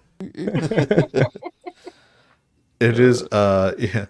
All right. So, yes. What's that? I I smell think the- herbal essence on this stream. Here, The, I'll draw him in. The Gambit, the costume was a little iffy, but I appreciated what they were doing. Is they were going because they were adding him in as a joke character, Yeah. Right. and so they He was decided. supposed to look a little ridiculous. Well, they also said, I think they also went with, if we're gonna put Gambit in this on screen, and this might be the only time he's ever in a live action movie, we're gonna give the fans 100% Gambit, and we're gonna go comics accurate on his costume the whole way. And they did, and that's what it was. But I will tell you, is what you saw in terms of what's called proof of concept. If you remember the way Deadpool started, Deadpool wasn't going to get made, and then Ryan Reynolds leaked Well, he cheated. Test fo- Allegedly. The test footage. the test Yeah. footage they had shot, the proof of concept footage, to show how good Deadpool could be as a movie. And in this case, what they were giving you with Gambit, because a lot of people, I mean, even though Taylor Kitsch was in X-Men Origins Wolverine, and they gave him some, and me and Matt have talked about this, there was a lot of potential there that they kind of squandered for him. What you saw here was how cool Gambit's power set Oh my god! is yes. cinematically. Like when you talk about, oh, he charges cards and throws playing cards, and how would that actually function when he did the 52 where he's like shuffling all and charging the entire deck of cards and then shooting them out? That looked fantastic on screen. When he's using the staff and charging things, and he took out the discount Russian from the Punisher movie. Oh, that's. Oh, Oh wait, that wasn't The Kevin striped Nash, was shirt. it? It wasn't Yeah, Kevin it Nash, wasn't but Kevin that's Nash. who It was he was supposed to playing. be him? It's I a did not variant even- of the Russian. Yeah, I did not pick up on that. I'm like, oh, this is a random guy, but it reminds me a lot of the guy from Silicon Valley, the main guy from that movie, or from that TV show, Silicon Valley. The one who got kicked out of the Deadpool movies, T.J. Miller. No, the main guy. Oh, the Fast the talking one. the one who was like, very socially awkward and I mean, they all were. It was Silicon Valley. Hold on, I'm looking about Thomas Middleditch. Nobody knows who that is. nope. Hmm. I don't even know Anyway. that you're saying the name correctly. So I am. It always My Thomas God. makes it Middle hard. Dick. Yeah, Thomas Middleditch. Okay, well, anyway, So he has a video where he plays Gambit with Pete Holmes, and he's like, "Oh, I always got my staff as the backup." Up until now, that was the best version of Gambit that we got. I really recommend them. It's called X-Men. Pete Holmes, EX. Oh, I've seen that actor. Yeah, of course, everybody has. See, Yeah. I liked Yeah. Gambit in However- this. I like Channing Tatum as Gambit in this, but I think it also showed you can't have a solo Gambit movie. Why not? You It could just, if it was Taylor Kitsch. I don't think so. I don't. I think you mean, needed to have a couple characters with him to make it Oh, work. well, okay, yeah, there's- it could not be a solo Gambit movie. there's not a solo superhero movie to begin I with was gonna now. say, that pretty much goes for every X-Man. Like, they're not designed to be standalone. Gambit could though. Yeah. You could do Gambit in the Prince, not the Prince of Thieves, but the You could Guild do of the Gambit Thief and Guild. Rogue. Like, a True. Gambit and Rogue story could be very interesting. You'd have to get a good rogue, not Anna Paquin. Well, of course. Yes. What? Whoa, hold on now. What do you mean? Her rogue I was don't- crap. Shooky. Oh, Shooky. Could you not see Gambit be like, oh, Shooky, I'm gonna Oh drink my your God. blood no, now. No, stop it. It's true blood. Oh. What are you doing? What? That's Yeah. not an True accent Blood. from the movie. I mean, from the TV show True Blood. Remember? Shooky. Yeah. Sookie Stackhouse. Yeah, she got all sorts of naked in that show. So yeah. Yes, the Do grossest remember. part. But if any movie is going to be about a dude, like a superhero banging chicks, it's going to be Gambit. I would be 100% on board with him. You know what I mean? And it ends with him at an STD clinic. Perfectly fine with that. What- I'm on here's- board. That's you've just pitched that movie. That's the No, pitch. I'm That's gonna it. tell you, Mad's perfect Gambit movie is the one time he'd be okay with the multiverse. It's Taylor Kitsch and Teaming up Channing, with Channing Tatum. and Channing Tatum's Gambit teaming On up. board. Buddy cop, Gambit. Dude, Channing Tatum is hilarious, man. 21-22 Jump Street. Lord Miller had a lot to do with it, but you can see in this that a lot of it is just Channing Tatum's natural ability at being kind of goofy and being self-aware about it, you know? So that's the first cameo we've talked about. 25. Oh, yeah. Jennifer Gardner was a waste of fucking space. She was What are the you talking ninth about? person She on was the list. fine. She was No. fine. No, No, she just made the same angry face that all girls think they have to make to look tough. And she's what? Close to 50 at this point? Can you? All right, she still looks pretty decent. Okay. From I the neck never down. thought she looked decent. Yeah, that forehead thought that list has was gonna always be driven me longer. nuts. I thought your list of positives were going to be longer than face is pretty decent looking. What? All right, if you're all right, so you're looking at the point of these cameos was in Gambit's case with Channing Tatum. It was a Fox movie that was agreed to, that was in Never development, and it got destroyed when Disney bought Fox. It was destroyed before then. It was No, before that. They had been no, working for like 7 years to Years. try to get it made before No, Disney. he was at the Comic-Con in like 2017, and that's when they announced. That was when they officially announced the movie. That was the last Yeah, but Fox then- Marvel panel before Disney bought them. But Disney didn't buy it for another 3-4 years. No, they bought it in 2018. But the rumors have been going around No. since. No, they didn't. They bought it in 2018. The deal didn't close till 2019. Remember, it took a while, but once you make that deal, all the not in production movies got canceled because But- Disney didn't want. Fox wasn't going to invest in making any movies now that Disney had bought them, and so they weren't going to put any more money into development. Okay. So Channing Tatum's got robbed on, and his movie got canceled there. So this was looking back at the Fox superhero movies. It's kind of, and that's why the end credits is kind of,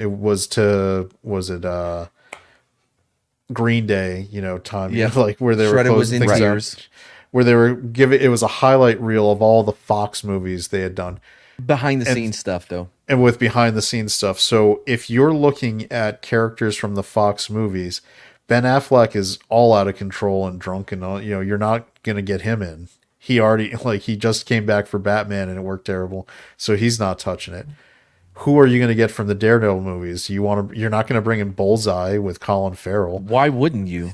Yeah, Because why Bullseye was not? awesome, and Colin the Farrell best is part of that amazing. movie. He's an amazing actor. Because he's not a superhero, he was a villain. There were plenty of villains. Yeah. Yeah, there was already plenty of villains. What I'm saying you can is, argue that Gambit is a villain. I don't think you had to have somebody from the Daredevil movies. You know, there were. why wouldn't you? What? Why? But not if you end up with only Jennifer Gardner. There are plenty of other X-Men that had been in the movies that you could have brought back that would have been that deserve a ending, which was the point. Tell me who. Oh my God, are you serious? How about Bobby? How about Iceman? He's gay how about, now. I can't. How about Bishop? I'm just Bishop was in Days of Future Past for 3 minutes total, and didn't even have a line. Okay, and Jennifer Gardner's a woman. What's the point? And what are we saying? and a very uninteresting character on the whole. Like, yeah, that's like Cable all over again. Mad and Brahma's camp on this one. I didn't think she mattered in the slightest, and I think she signed up early for it, and that's why she was there. The movie lost nothing if she wasn't in it. The movie gains nothing by having other people, because you have to. All right, you're setting up your action sequence. You need to make sure that you have people who can do the action sequence, but also not so overpowered that it's going to make fanboys start like when he goes, do we have Magneto? What actions no, we don't. Did she perform that you remember, other than once or twice spinning two sides? That's fine. Yeah, she didn't do a fucking that's thing. Her character. What did Blade do besides spinning stabby things? He was Blade. He had lines that actually mattered. Well, she did not even say anything that mattered. Ice skate uphill. Again, and I don't there's see only any one problem blade, with it. And there always will be only one blade. Well, that was a good knock at Marvel. And then Jennifer Garner's joke about Daredevil landed pretty strong. Yeah, but that was a meta joke, because you had to know that her and Ben. Are you going to watch married. it? You're going to watch this movie and complain about a meta joke? No, I'm not complaining. I'm complaining saying about those Jennifer are the Gardner. things that are going to make it useless 5 years down the road. So what about I Angel? liked the movie. I thought it was great. If Those are the kind of things that don't work 5 years from now when nobody remembers what the hell the joke is about. It doesn't even matter. Jennifer Gardner should have been in there. What about Angel? Bring back Ben Foster, who's an amazing actor. Which Angel? They already replaced him. Foster. They already replaced him in X-Men because he mattered for nothing in Last Stand. Yeah, but lots of people that they replaced also were in the characters were in this. Yeah, I mean, look at the Juggernaut. They've had 3 or 4 of them. In her movie, too. You could have brought back Havoc, Banshee. I'm just not a fan of Garner. I mean, that was my problem with her. Sure, she was Elektra. I mean, you could have brought in Halle Berry as either character, Storm or Catwoman. You don't, all right, and really screwed around with it. Catwoman is DC. So. Yeah. I know that. That's what would have made it even freaking funnier if she showed up as Storm in the Catwoman outfit minus the ears and had a whip.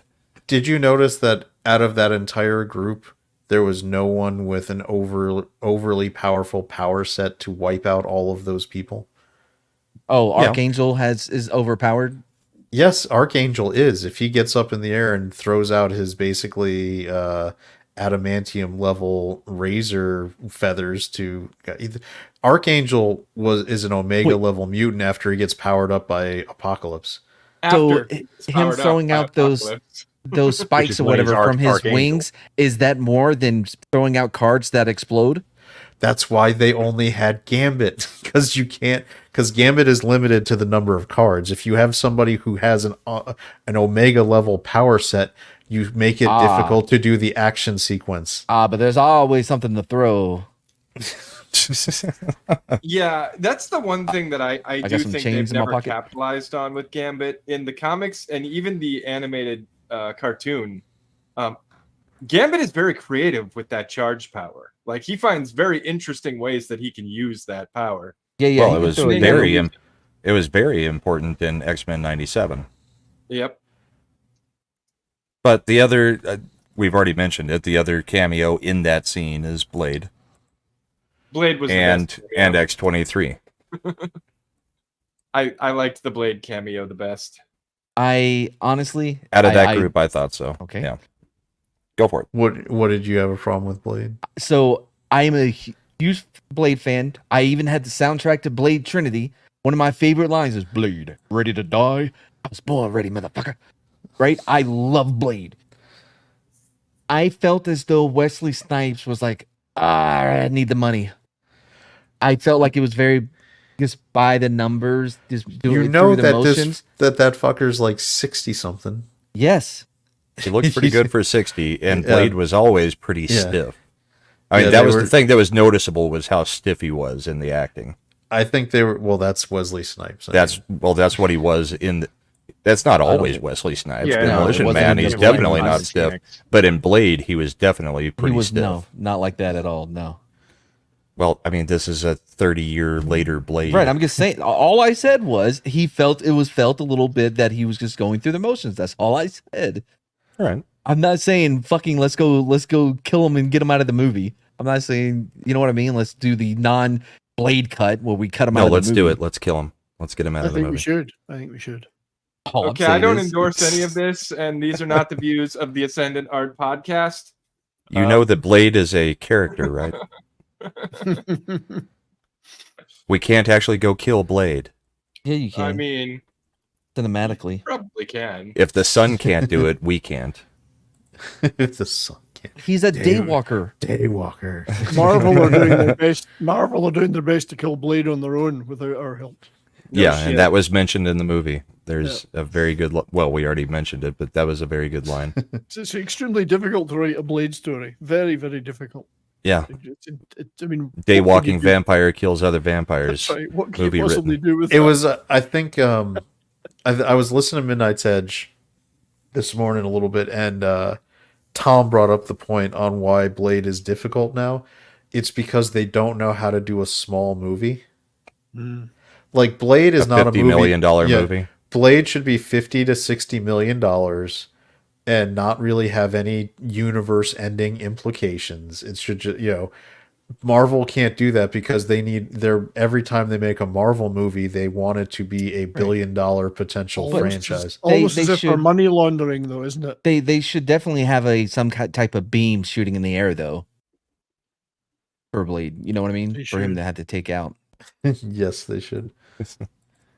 I did Not like just the. comic books as a whole now in general. Everything's some not even world ending, but universe ending level. Well, catastrophe even at this point. managed to get the universe ending, like all universe ending, because Cassandra Rose was trying to take out the Cassandra whole- Rose? Cassandra Nova was trying to take out the whole multiverse, like all timelines, not just Deadpool's timeline.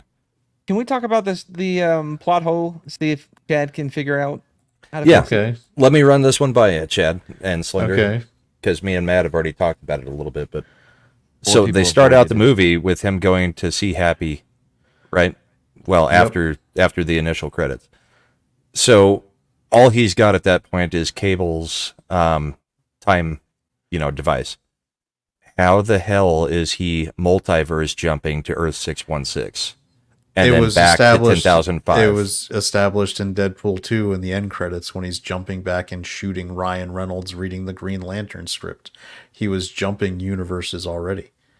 But that was freaking after credits jokes. That wasn't Because- established but- that It Cable's was thing not an could after jump credits time. joke. They lines. showed it in It the happened sequence in at the the beginning beginning of of this this movie.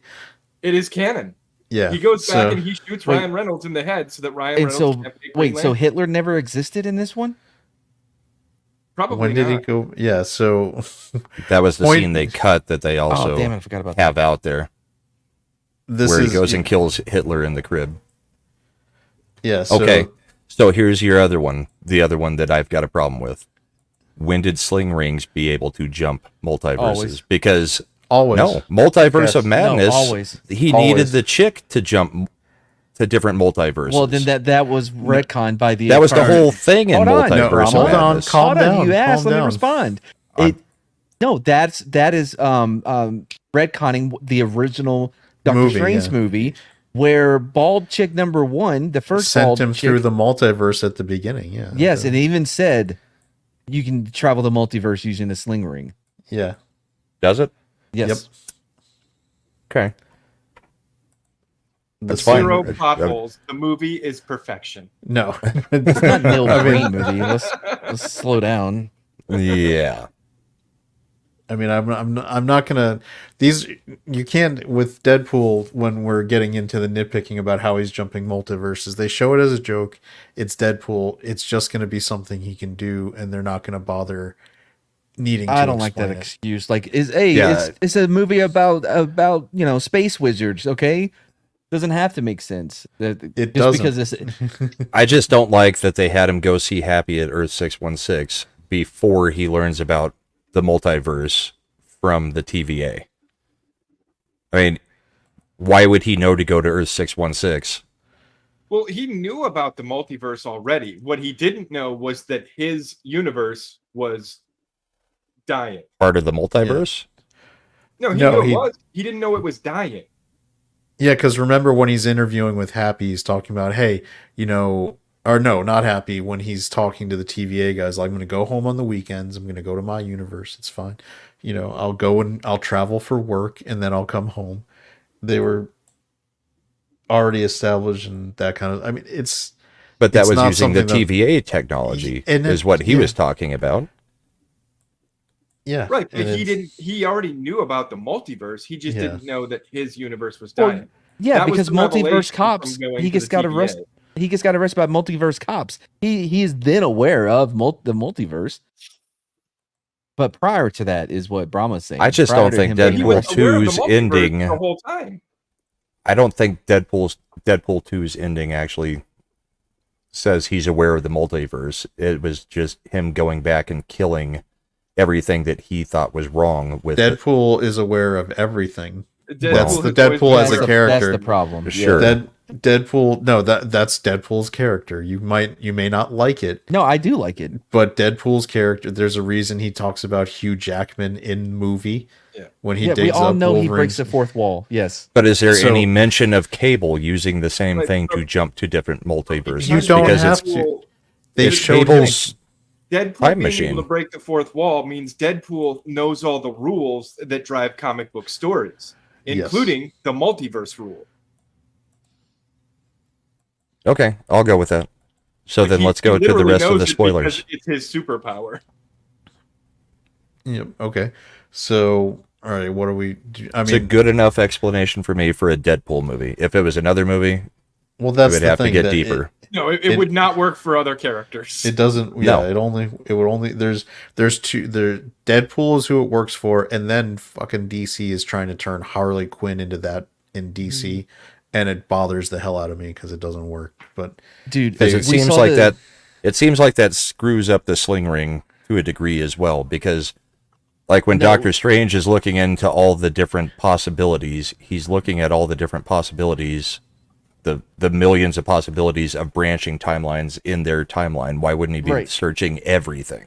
he is searching every timeline. He is Yeah. searching every. So there's only The thing 40 that messes million up is timelines? no, I don't think he said he may have not had an exact number of what he saw, but the multiverse of madness or whatever is what messed up the sling ring not being able to travel the multiverse because they right because he kept intertwined- needing the girl to go to different. Right, that's what I'm saying. Yeah, Yeah. they retconned it for that in because in the They first wanted to make Doctor the girl Strange. have more value Yeah. than she needed.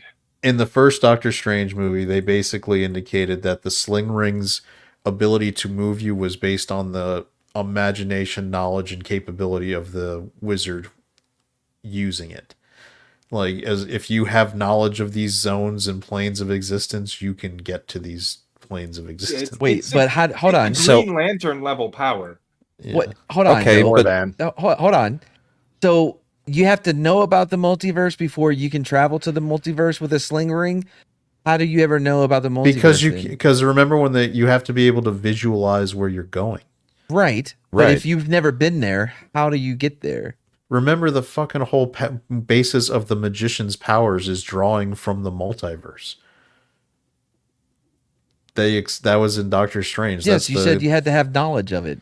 Yes, because How can you have knowledge of it until you have Knowledge knowledge of of something that's unknown. which is why you can't. Which is why regular people can't use it. it? No, but just because you're a wizard Cassandra doesn't Nova mean I did. was born a wizard. Now I come ingrained with knowledge of multiverse. No, but that's exactly what happened to Doctor Strange. He was What? given knowledge of the multiverse from the Okay. person who preceded him. as How did the that source person of get that Supreme. knowledge? I'm saying at some point, someone, if you have to have knowledge of it, somebody had to be Okay, told of Matt. it. Midi-chlorians. It doesn't also- fucking matter. And also, does that mean that Doctor Strange got pruned into the void, and then didn't think to use his sling ring to get the hell Yeah, out I of there? didn't When understand that part at all. That I part don't, was stupid. because they're implying it was Doctor Strange. I mean, Yeah. sure, they said an amateur magician, but they're implying that it was Doctor Strange because No. they're trying to tie it into the MCU. Hold on. It could have been the magician from She-Hulk. Wong. I hope so. No, not Wong. The magician, not the supreme leader or whatever his name was. The magician that he sued because he was using his sling ring to send people at his magic show to throughout the multiverse. I don't I want to watched remember enough She-Hulk She-Hulk enough to to know know. that. Yeah. Remember the chick that was like, "Oh, Wonger," that would talk like that and just show up at Yeah, his place? Madison with Yes, a Y Madison. and two N's, but not where you Exactly. think they are. yes. So Madison? she was at a magic show, and the guy using a sling ring because he was kicked out but got to keep the sling ring sent her to some demonic fucking place. It could have been him that she was talking about. So don't give him ideas. It's not Madichlorians. I refuse to Could be. believe I've got any Madichlorians in me. No, You did no, in Dallas. my midi-chlorian. My You thought it was a midi-chlorian hornet, count. but that was Mad doing his Darth Plagueis injection on you. Wait Mad's until like, you get your first "Go." breakout of Mad Garnia. No, that didn't work. You're gonna have a Mad fourth Gorilla? baby with Yeah, Mad. that's it. Brahma's gonna be like, I carried them, and Matt's gonna be like, I created them. Now I've got Madphilis. Oh no. Matt and Uh, Tiny for bro. Do we talk about the first cameo? All right, so in the order that cameos come up in the movie, we have the movie starts. The first sort of cameo is Wolverine's skeleton from Logan, which is used for humorous extent. But the first, Dude, that's a great cameo. and that's where we get the bye bye bye, dance sequence. Yep. The first multiverse humorous montage of cameos comes when Deadpool finds out that the anchor being for his universe was the Wolverine from the X-Men movies that passed away in Logan. Well, first it's Happy. Happy is the first cameo. No, But it- Logan is. Well, Logan's dead Logan's body. skeleton. Yeah.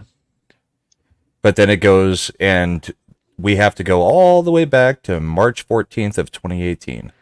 And he's meeting with Happy, which is the only cameo that's kind of weird in that it's really the only MCU cameo. Everything else is Fox. It was funny though.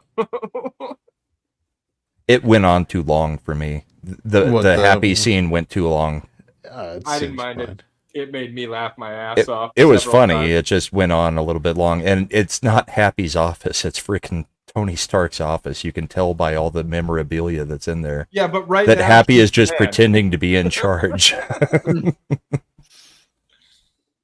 I'm sorry, masturbating? there was So some funny stuff in it. So yeah, then we get to the TVA.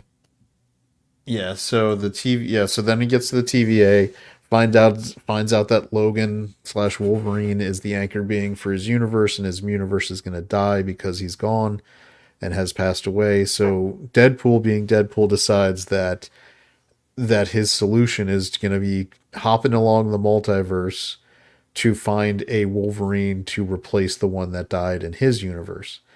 And we get a really humorous montage where he starts looking for Wolverines. It cuts back to the scene where he had dug up the skeleton.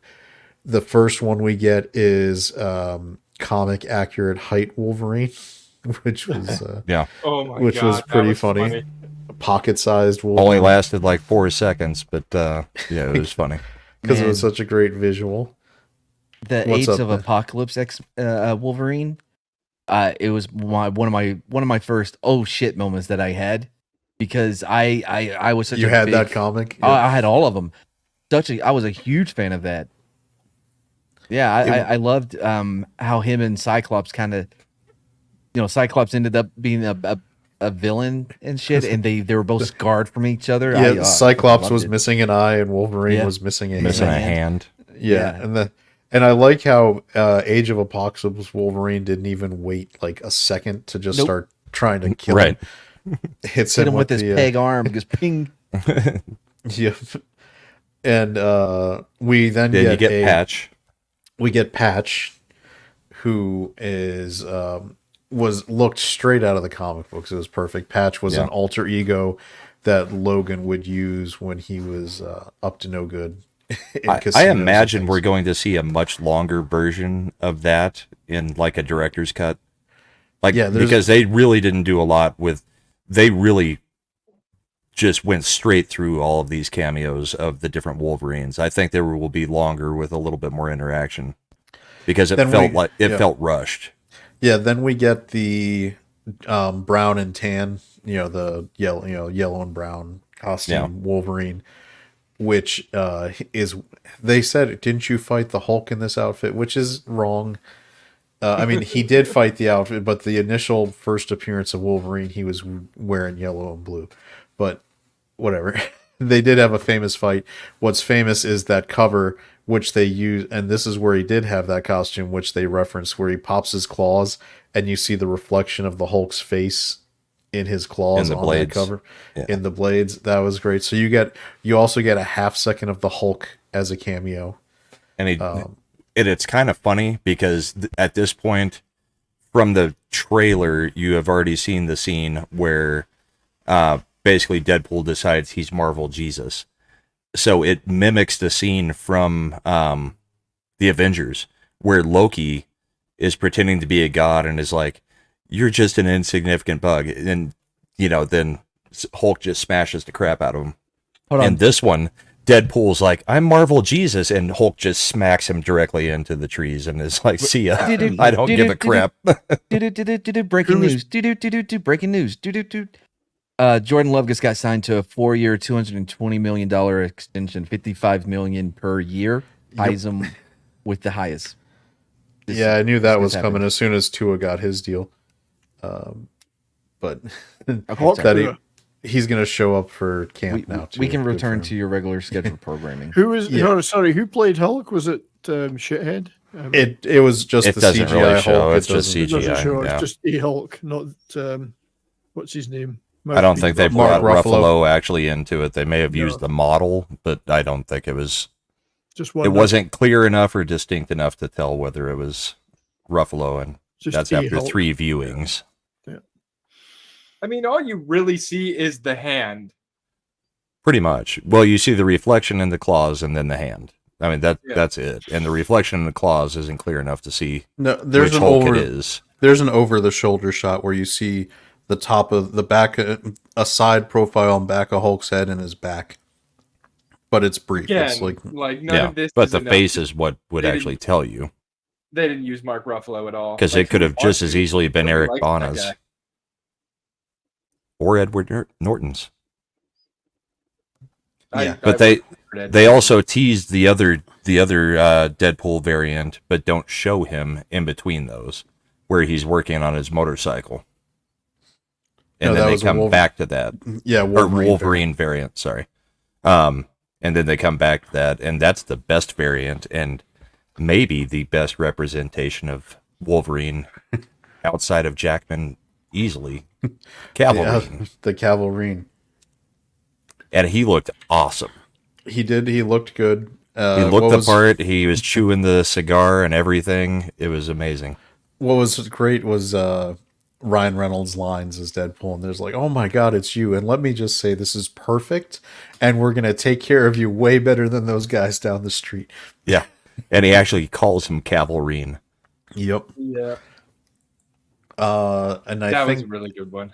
there's also the Old Man Logan, which we got sort of a bastardized version of the Old Man Logan story in Logan, But this one was the straight up Mark Millar styled Old Man Logan, where he's got the Yeah. gray beard, Sitting on the all- porch with the shotgun, like he's getting ready to take on who was it? Was it Maestro? Is Maestro that what is the Hulk had villain. become at that point? Yeah, the Yeah. Hulk with hyper intelligence. Hulk with all of his family that were eating everybody.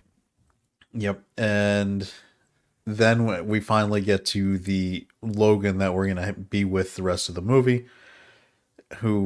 What's great about that one is that's when they have a little bit of a bar fight. Not really much of a fight, but Logan just drinks himself to pass out, and Ryan Reynolds was like, "Oh, looks under." He's like, "You're wearing it? It only took 20 fucking years." Yeah. Look at So- these pajamas. And Yeah. he's got the actual suit on underneath his street clothes. This is a good one. I loved how Cavill extended his claws by doing his trademark arm reloading from Mission Impossible. They are tiny arms. Yeah, Maestro also had collectibles. Yeah, so then we get to, we keep moving through the story. We get to the Void Realm, where this is where we start getting more cameos. The first one we get in the Void Realm is Johnny Storm. They have Chris Fake Evans out. show up, and and Deadpool thinks he's Captain America, and they're getting you built up for that, and then he goes flame on, and you're like, oh shit, it's Johnny Storm. Yeah, Deadpool's behind him going, he's going to say the line, Avengers, and he goes, flame on. And he's like, what? So they even this is something comic nerds would probably see, which was the Fantastic Car was leading that procession, which was what the Fantastic Four would fly around in the 1960s comic books. You know what Yep. could have been a good cameo in that part of the movie that didn't happen? Nicolas Cage is Ghost Rider. Oh, Ghost Rider is part of the, yeah. Is part of the Mad Max crew. Yeah, Johnny Cage, that'd not be Johnny. good. Yeah, Johnny not Blaze. Johnny Blaze, Johnny Cage. Yeah, I'm gonna Johnny call that. Blaze. Johnny Cage would be a different cameo. Yeah, that would be a different one. Wrong. Even Yeah, Warner better Brothers cameo. go down. Yeah. So, and we also This is get, where you get the Sabretooth fight that isn't from- really a fight. No, Yeah, that's I not mean, right. that was done that was a nice. I don't think that wrestler guy can move around so much anymore at his age. So they probably would. That was probably a concession to the fact that, well, how do we do this in a fun way and still have him as Sabretooth? It was basically a samurai fight, Yep. It was a Ghost of Tsushima kind of one. but then they get to make the joke about Furiosa with his. Oh, that my was God, so I was good. laughing my I ass have off killed at your that part. queen. I have killed your princess Furiosa. I But it didn't was even all- watch the Furiosa movie, and I still laughed. Yeah, but it's also going to be one of those things that ages, I think, too quickly. I don't know that it will because Nobody It's- watched Furiosa. but it's people know who she is. The movie is Yeah. known. It's because even whether it's Mad Max Fury Road or the Furiosa movie, you know that it's a Mad Max character. It is a reference that'll be fine. Yeah. And we get brought to the compound, which is a giant man's dead body. Get the fun gag where he's like, "Oh, Paul Rudd finally aged," which was Yep. a nice joke. We meet Lady Deathstrike's there. We got Toad back from the movies. We got Azazel, Pyro, Azazel, yeah. and that's where we are introduced to Cassandra Psylocke's Nova. in there, too. Yeah, not what's her name though. Not Olivia Munn. Yeah, she's too good for this now, or she was sick. And too. Juggernaut's there. and like our And- fifth version of Juggernaut. Yeah. Deadpool's like, oh, so you're this year's Juggernaut. Yeah. Because let's see. it's been multiple actors, including Ryan Reynolds, playing Juggernaut, because he played it in Deadpool 2. Yeah, when they just CG'd around him. Yeah. Yeah, so I mean, it was good. Cassandra Nova looked straight out of the comic book. She did a really good job in that role, I thought. She was so sickly skinny too. I don't know whether they enhanced that with CGI or she just is legit. That's like when she wasn't wearing the jacket.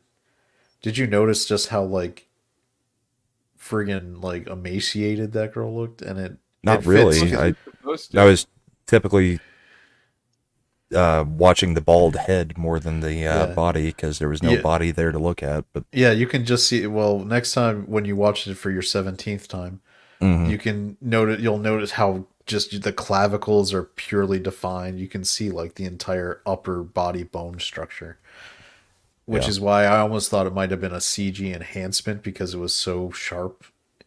I mean, because that's it wasn't a cameo, but we do have to go back to the conversation with Happy, because he did reference the X-Force. Yeah, he's like when he's like, did you have any team experience? I was like, I did found X-Force, but they all died. Special Forces and X-Force, they all died. How did that happen? Well, the police say gravity. But it was mostly the test marketing didn't work, and that's why Cable's not back either. Soul Assassin Brahma felt represented with the bullshit.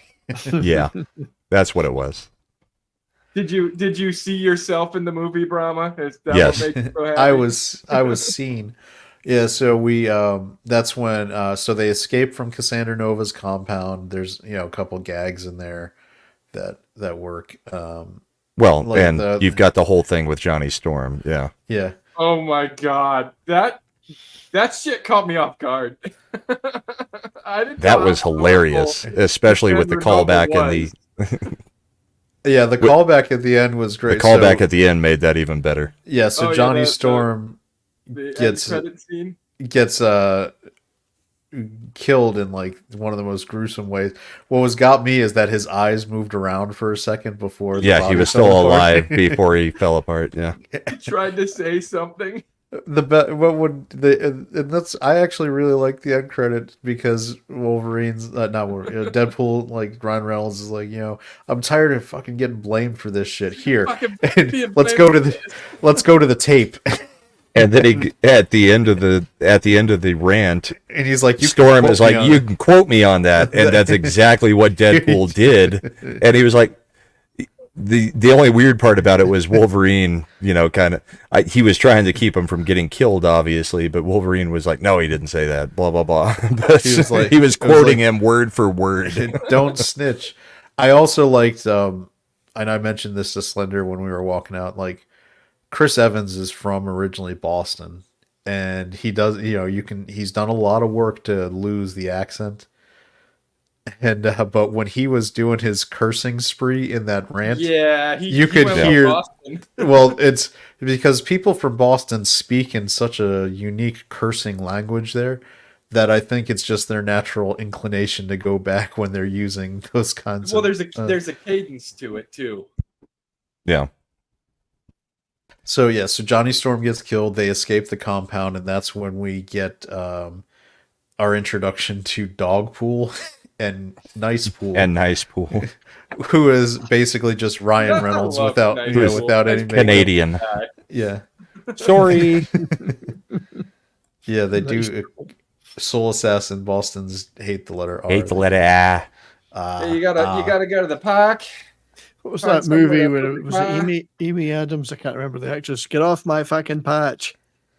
Oh, was that the fighter where the fighter? Yeah, get off my fucking patch. Yeah. Get off my patch. Yeah. So it's Amy Adams? I can't remember. Forget that. Yeah, she was in that. Her and Michelle Leo were the two female leads. That was so funny. I laughed myself senseless at that one. Yeah, Dogpool is owned by Nice Pool, and that was by far the most awkward scene in the whole movie. Watching Ryan Reynolds let the ugliest dog on the planet, actually voted that, sit there and lick the inside of his mouth over and over and over. It was hilarious. It went on way too long. I disagree. I thought it was supposed to be uncomfortable. So I know. It went on way too long on purpose. But yeah, I agree. I was just like, I don't like dog. On second and third viewings, yeah, it's even worse. So we get Nice Pool. He's one of my favorites, but I don't. I love Nice Pool's death. Nice Pool hooks them up with a Honda Odyssey, which had earlier been referenced as one of the cars or vehicles that Ryan Reynolds' Deadpool Prime absolutely couldn't stand. And so they're driving, and Nice Pool also tells them where they can find the rebels that are living around here and fighting against Cassandra Nova. So that sets up our next little wait. again. Just so that we get where the callback is later. Nice Pool also has gold-plated guns that 50 caliber Deadpool Desert really likes. And he's like, "Can I have those?" And Nice Pool's like, "Over my dead body." Yeah, because they match his if little anything earring. were to happen to you, what would happen? What would happen to them? Or Dogpool? No, what that was? Oh yeah, what Slender's when he's like, or something happens to you as Dogpool as his owner, and he's like, what would Yeah. happen? He's like, oh, lots of things. So they're driving How around. long does it take for your healing factor to kick in? Healing factor? Yep. So That's jumping way ahead. So Vic Fontaine, I love Nice Pool. Nice Pool was hysterical to me. Yeah, so Deadpool 3 is looking right now at 180. I think it might come in slightly lower, or right, just because Deadpool movies tend to be very front loaded, even more because there's so many cameos and reference and jokes like that. Fanboys tend to try to get that first 48-hour window, so it usually drops a little further Saturday night into Sunday compared to even other Marvel movies. So I've I got wouldn't be quite a few surprised. people who have told me I couldn't even. I don't have a chance to see it until Monday, so they're just going completely social media incognito until Monday. Yeah, So there's still quite a few people, at least anecdotally, trying to see it even after the weekend. well, that's good. That'll be good for the box. I like the idea that this one was making money so that it can, because It shows them what actually works. you know, I mean, honestly, the only thing that's bad about this movie is they still. It's not the girl boss thing, because it really isn't, but it is we cannot take punches at a girl. Like, we're not throwing jokes out about her being a bald freak or anything like that. That's kind of where I was disappointed, is they still kept girls off limits from making the real jokes. Everybody else gets completely roasted. So that was the only place I saw where maybe the MCU had a little bit of effect on it. You know what I mean? Or did you see that or not? no, I don't think the girl boss thing is a thing with her, because she is powered up and she has lived her whole life there and is in charge. But I don't like that no jokes were really thrown at her when I think everybody else gets just roasted. they did make jokes towards her, but it was more like, I mean, I there can was a taste your whole hands. dialogue and- that yeah, got a guy's skin ripped off as Yeah. a result of the jokes he made about her. yeah. Yeah, but I don't know. It Yeah, just I felt don't- like they took a hands-off approach on hitting any of the girls with any of the heavy stuff, because it was a lot more gay jokes than it was anything about. Because the two You main know, characters are Wolverine and Deadpool. I know. Yeah, but they can't be seen to be attacking women. But there was no "I'm gonna F your skull" or anything to her, anything like that. I mean, it felt like they went soft on hitting her that way. They did I'm do it a pretty little bit with sure- the Johnny Storm stuff, but I was gonna say, I'm pretty sure Johnny Storm said she can lick my cinnamon ring clean. Right. I believe he said something about wiping his dick in her ashes after he burned her. Yeah, I Like- mean, There were definitely a lot of things said by at least one character in relation to her. yeah. I don't know. There's- It just yeah. felt a little bit sanitized. I wouldn't. There's the Johnny describe this Storm movie thing. as I don't know. sanitized. No, I don't know. Something I still felt think off they about had how time they for treated it. her when they were interacting with her. I mean, Deadpool was doing basically a bit about Johnny Storm. He didn't actually go after her that much. I think. I mean, they're spending their time having the banter mainly between Wolverine and Deadpool at Yeah. that stage. And Wolverine did impale her on his claws at one point. It just didn't hurt her. Well, She and pretended like it did. And that's the other thing. I mean, I've seen a lot of complaints from people that the way the movie ends is they aren't directly facing her, but they had already faced off with her and beaten her. Twice. Yeah, they'd faced off twice. They did the first Well, they time got where away in the lose, one. They could have killed her in and the her other. in the second, yeah. So their plan worked in the second one. Everybody did their job and they got the we'll Right. get to that. So we get in the minivan, and that leads us to one of our next, I think probably one of my favorite, probably my maybe favorite or second favorite action sequence. Yeah, Which I like is- how they just tired each other out. Yeah, and then you cut back. All right, so we're in the minivan. They're talking to each other, and they come to a head because Wolverine realizes that Deadpool was lying I'm to him going to fight you now. I Oh, like you're that gonna fight me now? response. Yeah, because I like Wolverine. he didn't make a joke of it. Yeah, Wolverine insults him and basically, and he insults his friends. Right, that's where Yeah. where Deadpool takes all the abuse towards him. It's when he I agree with you, Nam. I think it might be my favorite.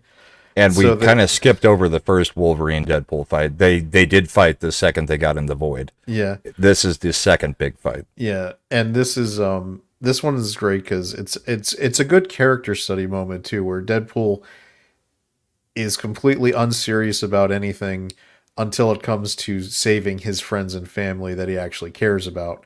Right. And when Wolverine crosses him on that grounds, that's where there's like a couple seconds of silence, which for Deadpool is hours of silence almost, and And he even said, he's like, you're the merc with the mouth, ain't you? You got nothing to Yeah, say something to now? say. And that's what, yeah. And then calmly, Deadpool's just like, "I'm gonna fight you now." And then they get into just a ridiculously fun van fighting action scene. that goes and then through the whole night. It pays off and it's a payoff joke because as they're going crazy and fighting in this van, Deadpool has the line where it's like, "I take it back about the Honda Odyssey. This thing fucks hard." And when his head gets smashed against the dashboard, for a second you actually hear a song from The Greatest Showman on the radio. Yeah, Mhm. when it's skipping songs left and right. Yep. Yep, and then you end up with them waking up. Well, not them waking up, them completely asleep in the back of the Honda Odyssey, and Deadpool's completely wrapped up in seatbelts to where he can't move or talk or do anything. Yep, and that's when we get our unknown entrance of X-23, who finds them in the van and drives it to the lair of the heroes, the rebellion people. That's where he gets our introduction to the, like, I guess the mainline cameos of the movie, right? As Yep. we're in here, we got Wolverine drinking, Deadpool coming to. So, And- so I meant to ask about that. So does that scene where he goes to Wolverine in the bar, is that the same scene as we saw in former? What was the movie that scene appeared in? Where the X-Men tried to it's the enlist one- them? That was X-Men First Class. Yeah, and they said "fuck off." Is that Yeah. the same? Is that the same Wolverine? Nope, No, it's not the same. because that's Wolverine. Earth 616, Well, as in best as we theory- can tell. In theory, those events could have happened to that Wolverine, but it's a different one. That's what I'm wondering. Yeah. It's Yeah, not him. because with the multiverse, you don't know where the timeline branches. So at Completely what different point- bar, though. They didn't Yeah. reuse the set or anything. Okay, It's yeah, completely wondered. different. Because that was a funny scene at the time. Yeah. Well, that was the first time he drops the F-bomb in the whole series, I think. Yeah, not till Logan when he gets to say things in Logan. Right. Because in But that was PG-13, rated R. Yeah, in PG-13, you're only allowed 2 uses of the F word, and they have to be in a completely non-sexual meaning. At least that was the old rules by the MPAA. If you had more than 2 F-bombs, or if one of them was in a sexual connotation, you were getting an R rating. Right. So we get to the layer. That's where the first, I think, introduction was Jennifer Garner's Elektra. She stops his sword at the door. Yeah. Yeah. Then we get Blade, which was, I mean, I think Slender, our whole theater kind of just went a little nuts when Wesley Snipes walked through. And Which then was- And the entrances are perfect for the theater for your first viewing. They feel very long in the second and third viewing. I mean, I'm just saying. I think you're watching it way more in a short time period than most people ever would. Yeah. If you're watching this movie, like if you saw this, But it's movie not a in the theater- surprise. It's not a surprise later either. So it feels drawn out. I mean, the first time is really the only time it's a surprise.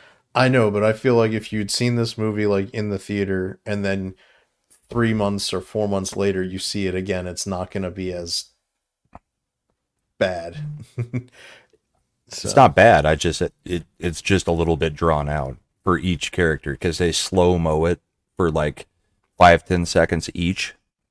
It's not a huge amount of time, but just saying what I think it'll end up turning into. I mean, there's reasons why I'm saying I think the movie is great, but it will not have any lasting legacy beyond a few years. Dude, that reminds me of a line during the montage when he's trying to find a Wolverine, and Hugh Jackman starts downing the bottle. He's like, "Yeah, go ahead, take your time. Audiences are used to long long run times." Yeah. Yeah. And so then we get Blade. He has a good introduction, and then we get the big one, which was, as we talked about, Gambit, as played by Channing Tatum, in the full like traditional Gambit attire, and it's pretty solid. They have a good banter and jokes. They decide that they're doing in-universe conversation about rebelling against Cassandra Nova, but the meta thing is basically that they want to bring a closure to the Fox and/or non-Marvel MCU superhero movies, because Blade was, I believe, New Line Cinema had put those ones out. Elektra and Daredevil were both Fox movies, which Fox had the rights to them. They did the X-Men movies. They did the Fantastic Four ones. So, and that's we get the X-23 grown up man, and she actually looks legit like the comic book like she a lot. Sometimes it doesn't always work out when you cast a child actor, but she grew into, like, if they wanted to do a full like X-23 in the costume kind of movie, she would probably be completely perfect for it at this point. So Nom de Plume over in my chat did bring up something that maybe also kind of fits in with where I was feeling it was a little bit weird. So I don't know that Deadpool really hit he didn't hit X-23 at all with any banter. He basically just said, "This is the girl," that kind of thing. And he didn't really hit Elektra, except for "I'm sorry about Daredevil," which was a joke about, a meta joke. It just doesn't feel like they hit the girls the same way they hit the guys, because Gambit gets ripped up by Deadpool. Okay, I think they bring Gambit, and Gambit is kind of a silly joke. And the jokes with Blade, weren't so much going after Blade as much as it was about Blade Trinity. It was because there's a history, if you know, that Ryan Reynolds and Wesley Snipes, specifically Wesley Snipes, did not like Ryan Reynolds on the set of Blade 3 because, shocker, the reason that Wesley is so suspicious of the Blade movies when they tried to bring him back is Blade Trinity. They were trying to get rid of him from that movie, and they wanted to basically retire him at Blade 3 and start doing new movies with Ryan Reynolds' character and Jessica Biel's character as the vampire hunters, because they would be cheaper. And, so Wesley Snipes, Blade says, "I really hate this guy," and Deadpool responds back, "You always did." Yeah. So, yeah.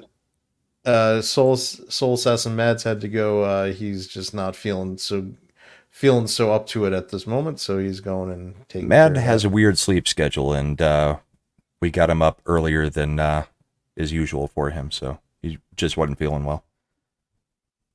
Yeah, so I laughed hard at the you ever did.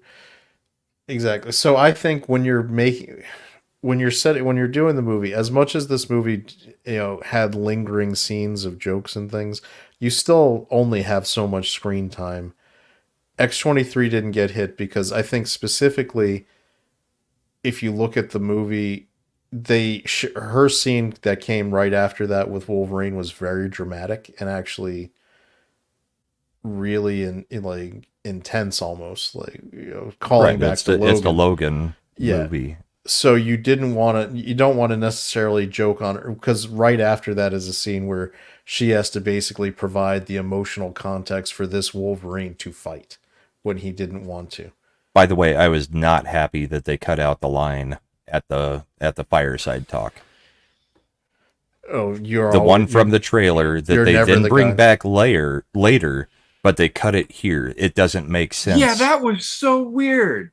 The line should have been there so that he can remember it later. Right. Yeah. I don't like that they cut that in the final edit and then added it back in the like the memory. That was a horrible move, because it either makes her a complete asshole or she's calling Wolverine a complete asshole. Right, but it's also the core component of what makes Wolverine's character in this fucking movie. Right. If you don't have that whole line delivered, then I get what they're trying to do. They're trying to go, no, he really is like a terrible Wolverine. And then they give you the rest of the line later to be like, see, he's not a terrible Wolverine. But then you can't show the line being delivered and not show it being delivered.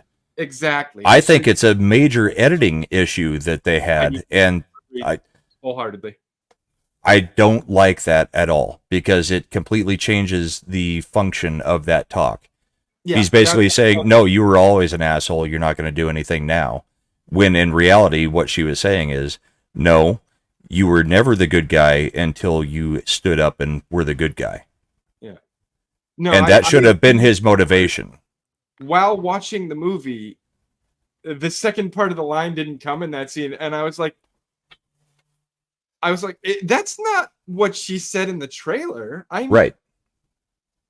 I don't think that was right. Like, it didn't feel right what she said. I agree that it didn't come off as good as it should have. I understand I understand why they may have decided to try to do it the way to be a little more artsy with it. It just didn't work. But why would that have been a motivating speech for him to show up then? Exactly. Because her whole point was she was trying to motivate him to show up, and she was like, the whole thing should have been, you were never the guy until you actually were. That was the line. That is the motivation from that speech. Because the rest of the time, she's basically saying, yeah, you were a mean, angry drunk. How is that different from his current personality? Okay, calm. Wait, you're coming a little hot again on the mic. I understand why they may have tried to do it that way, because the way they do it in the movie currently is it pops up when at the climax when when Deadpool and Wolverine are taking on the brunt. Right. We get that. You've explained that. Here's the problem, though. That line in its entirety represents a key component of the hero's journey. That is him crossing back over the threshold with his newfound wisdom that will give him the power to defeat the great enemy.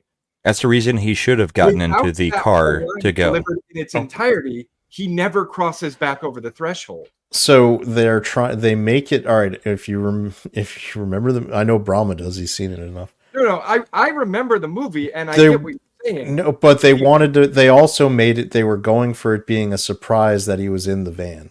Right, but the artsy thing fucks up the hero's journey, because once he gets out of the van, there's no reason that he should have gotten the van in the first place, based on what we heard. Right, said. And the fact that they used it in the trailer makes it an even worse error. And the fact that they linger on her after she says the first part of the line, and she doesn't deliver any more of it. I mean, they linger on her after that line, and then she turns around and walks away. So it's almost as if Wolverine made up the line in his head the way they ended up going with it. No, I mean, I disagree with that. I get they were going for trying to make it a bigger payoff with the climax and also preserve the surprise that you didn't know, that you weren't quite sure that Wolverine would already be with them, or instead of maybe jumping into the fight late. Yeah, but the because delivery of that line either way doesn't change the fact that it's up in the air whether or not he's in that vehicle. it does. If they showed her delivering the line, it already sets the expectation that he's going. That's a Deadpool and Wolverine movie, and you're going into the final act. You're going to expect that he's going in either way. But the context would be, is he going, like, in this case, he went in right from the beginning with them versus swooping in to saving them after. This made this a surprise when he's even coming out of the van for that fight. That's what they were doing. It's not like we find out that part of the line was something he needed to hear to come with them. It all fell flat because it played out of order. And I hear what you're saying, Chad, and I know what you mean. The problem is there's no other transportation that could have gotten him there either. So if he wasn't in the van, it's not like there was 12 other cars that he could take to go get there on time or in the middle of the fight and show up like, the water boy at halftime of the game where they're losing and he's got to save it. There's no other way for him to get there. This is a movie with umpteen other gags that could have got him there if they had changed. Chad, what you're saying is you understand what they were trying to do. Are you saying they accomplished it? Because I don't think. Yes, we also understand what they were trying to do, but they failed fucking miserably. I don't know that it's a miserable failure. I just don't think it's a. I think the line should have been in. I don't think it's a. Yeah. And then he recalls it and is like, "Yep, I did what I was supposed to do." Because it is part of his hero's journey. Yeah, they have him recall it at the climax rather than. But if they never show her say it, then it doesn't make sense that he recalls it. I thought they flash when they're doing the antimatter / regular matter saving. It has rest of that line. Yeah, but it shows you her saying it. It cuts to it actually on screen. But they show the scene and she doesn't say it, and it lingers on her after she says the first part of the line. And we're all sitting there expecting the next part because we saw it in the trailer, and she doesn't say it. She just turns and walks away. So where does the line come from? They show her saying it in the climax sequence. But that's a completely different edit of the same scene that we already saw where she does not say it. It's not that big of a deal. It's just, I think it is something. I think that was a major drop that they did, and it's an editing failure that they put it in the trailer and then did it the way they did, because she should have said the line, because that should have been the thing that gets him to go, okay, maybe I can be a hero. Otherwise, she's just calling him a dick that doesn't ever do anything. No, I mean, I agree. It came off clunkier than they would when they were going for, and it probably would have been better the other way. But I don't think it's, you guys are getting like super heated about it when I don't think it's. I'm not saying it drags the movie down to a 4, but I am saying it was kind of a shitty sequence. I'm not heated. I just think in a movie where, I mean, that's one of the most emotional points of the movie, right? I mean, that's where Hugh Jackman's doing his thing, being broody, and I don't want any company. And she tells the story of how the Wolverine saved her.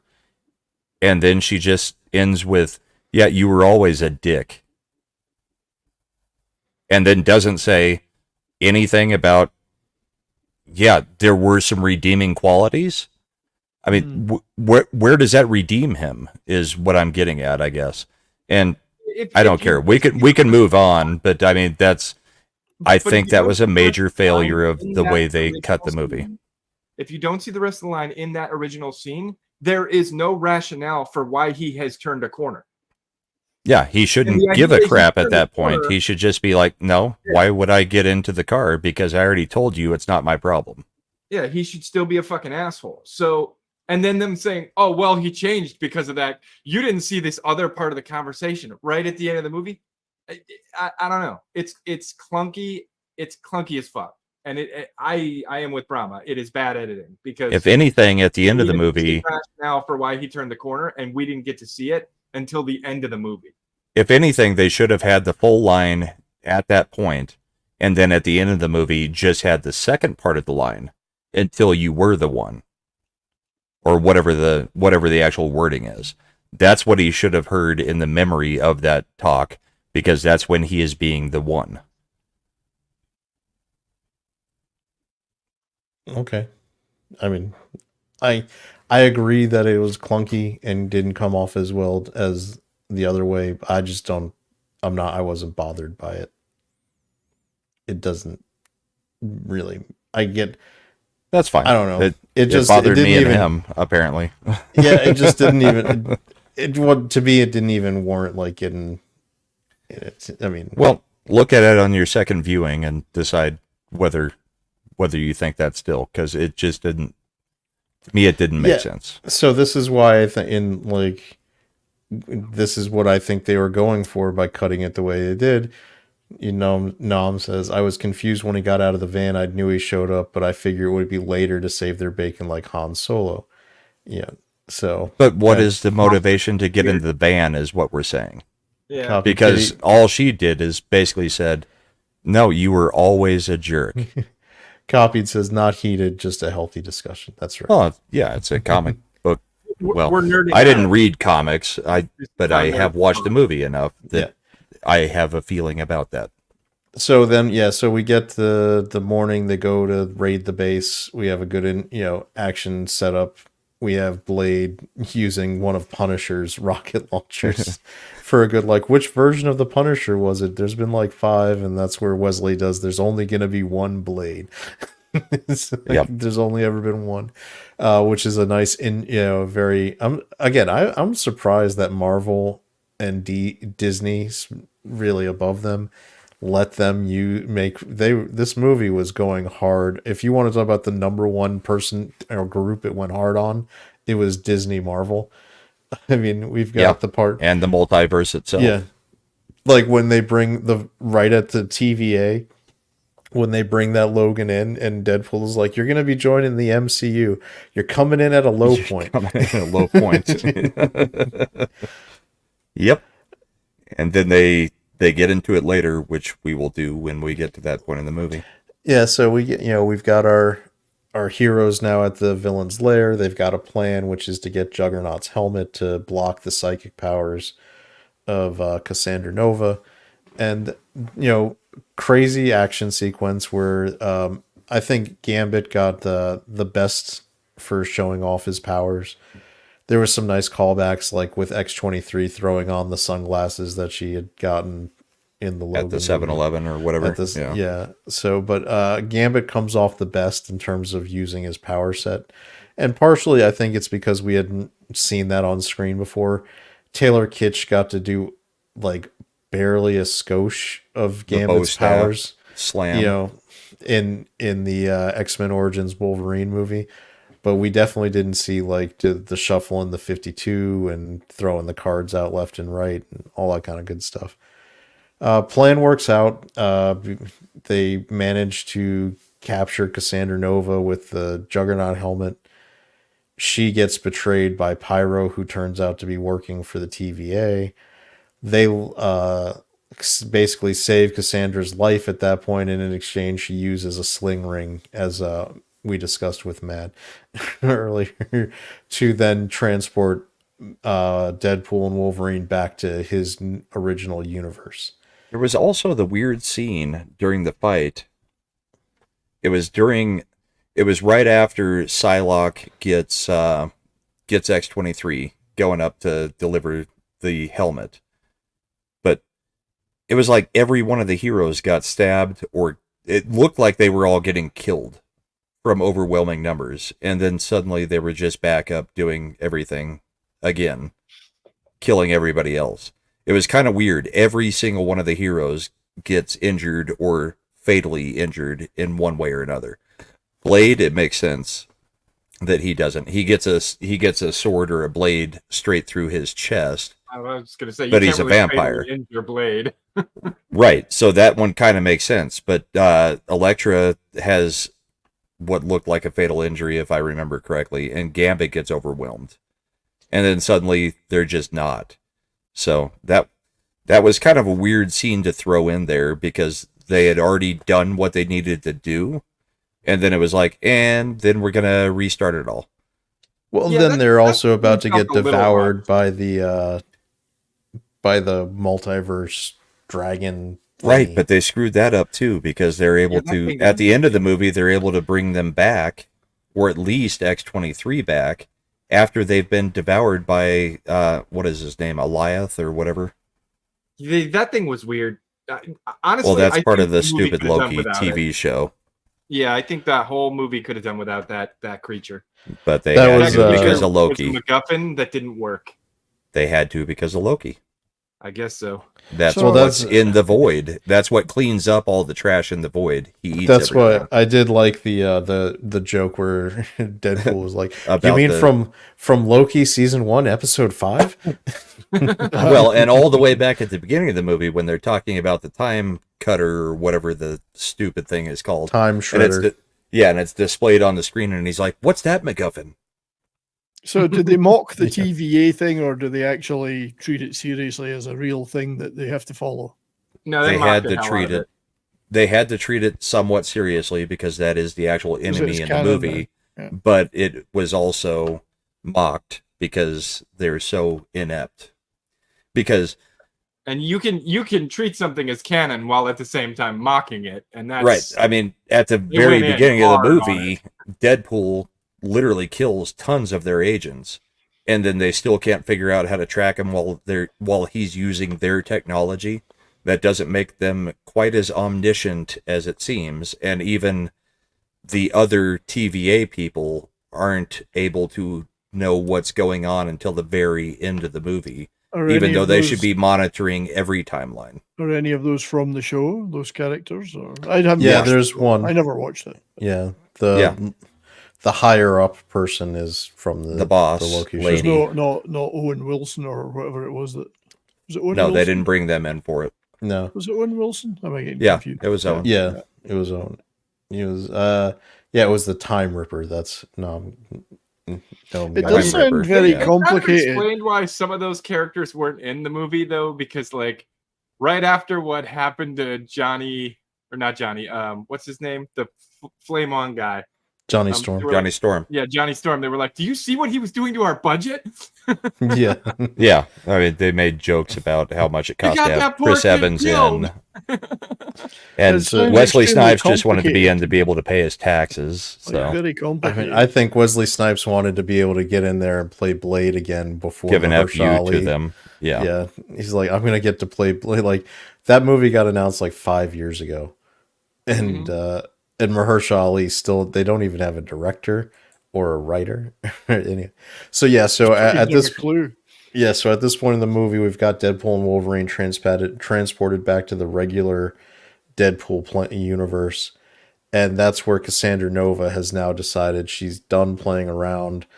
You know, she had a deal basically with the TVA where she got to live in the void and do whatever she wanted there, but the TVA, you know, by way of the bad guy in this movie, is breaking the deal because they were messing around with Pyro, who worked for her. So she's just going to go ahead and destroy the universe using their tech. And while she's going to do that, she needs to distract Wolverine and Deadpool. So she calls in the Deadpool Corps, who was referenced earlier by Nicepool, that there was tons of Deadpools and Deadpool variants on the Void world. And that's when Well, and even she says, that, you know, Deadpool's down here are a dime a dozen, I'm a dozen. but a Wolverine. It does So- sound like they threw a lot into this, so like it's very complicated. There's a lot of stuff in it. But it doesn't feel that complicated when you're watching it. Like, No. it's, I mean, it works fine. Easy when to makes you're- follow sense. because It it's so makes sense. basic. Yeah. And so now we have Wolverine and Deadpool now facing off against the Deadpool Corps. We get a good gag where the first people out of the portal that Cassandra Nova opens is Dogpool running to Deadpool Prime, followed by Nicepool. And this is where Ryan Reynolds gets to deliver his F the multiverse and the MCU multiverse speech. Yeah. Can we just Can we stop just doing all this? go ahead and take the L on this one? All right. Can we And then Nice Pool's like, I loved everything after Endgame. Endgame. Yeah. He does it. There's a great line where he's like, the Wizard of Oz was the first multiverse movie. They did it best. We should have listened to the gays and just stopped there. Yep. He then uses the Deadpool core led by Lady Pool as played by Blake Lively. And Cowboy Pool, played by Matthew McConaughey. Yeah. Hey, Okay. if I want your opinion, I'll come over there and slap Wolverine's dick out your mouth. Kid Pool. Yeah. And apparently there are a whole bunch of deleted scenes that are going to be in an extended cut because Kid Pool goes much harder than that. And they had to cut all of that because it was a kid delivering the It'd be lines. unrated otherwise. And I'm pretty sure that's Deadpool Ryan is Reynolds' the worst. kid. Yeah. Yeah, Ryan. So Kid Pool is actually pretty fun, and then that's where a good line from Nice Pool is like, "That's Kid Pool. He's the worst, The dirtiest. He's the dirtiest." So Ryan, Deadpool Prime then uses, and this is great, as the Deadpool Corps all draws their guns and they're starting to shoot at him. He grabs Nice Pool and uses him as a human shield, and they duck behind a car. And Nice Pool is riddled with bullet holes and bleeding, and he goes, Coughing "Okay, blood up." coughing blood." And then he's like, "How long does it take you to regenerate?" And he's like, "Regenerate?" Because it turns out that Nice Pool doesn't have a healing factor. He's apparently the only one. Then Deadpool looks over and sees a donut cart in the middle of the city and goes, "They always store medical equipment in those. It's We can just- save you." Dude, it's a walking tree. It's basically a triage unit. Yeah. So he's And using him. Wolverine's in the background holding the dog going, "He's lying. You're going to die. Don't believe him." He's lying, you're gonna die. And then Stay an Australian. he drags him out in front of all he's just getting riddled with bullets again. Still And using him as a shield. And he stops halfway there and he's like, "Why'd we stop?" And he's like, "You're heavy. Your legs aren't even moving. You're like dead weight." And he's like, "Well, I'm paralyzed." And it's just a great running gag. And so he ends up dying, obviously. And then Wolverine Wolverine runs over to get with him behind the donut cart, and he's giving CPR to the headless corpse. No, Yeah, Wolverine because doesn't he's- run over. He stands up holding dog. Holding food, and the everyone's dog. Like, "Stop!" And they won't shoot at the dog. But he's sitting there holding Nice Pool going, "Say it with me. You're going to live. Now say it louder. I'm going to live. Say it one more time. I'm going to..." And his head explodes from a bullet hitting it. And then he's doing CPR on the headless body going, "I don't think he's going to make it." And Wolverine, and then he's like, "I guess they killed him." And Wolverine's like, "No, he died from murder. You killed him. You murdered him, you dumb bastard." It was great. And then he promptly steals the gold-plated Desert Eagle. "I'm going to use these in memory of Nice Pool."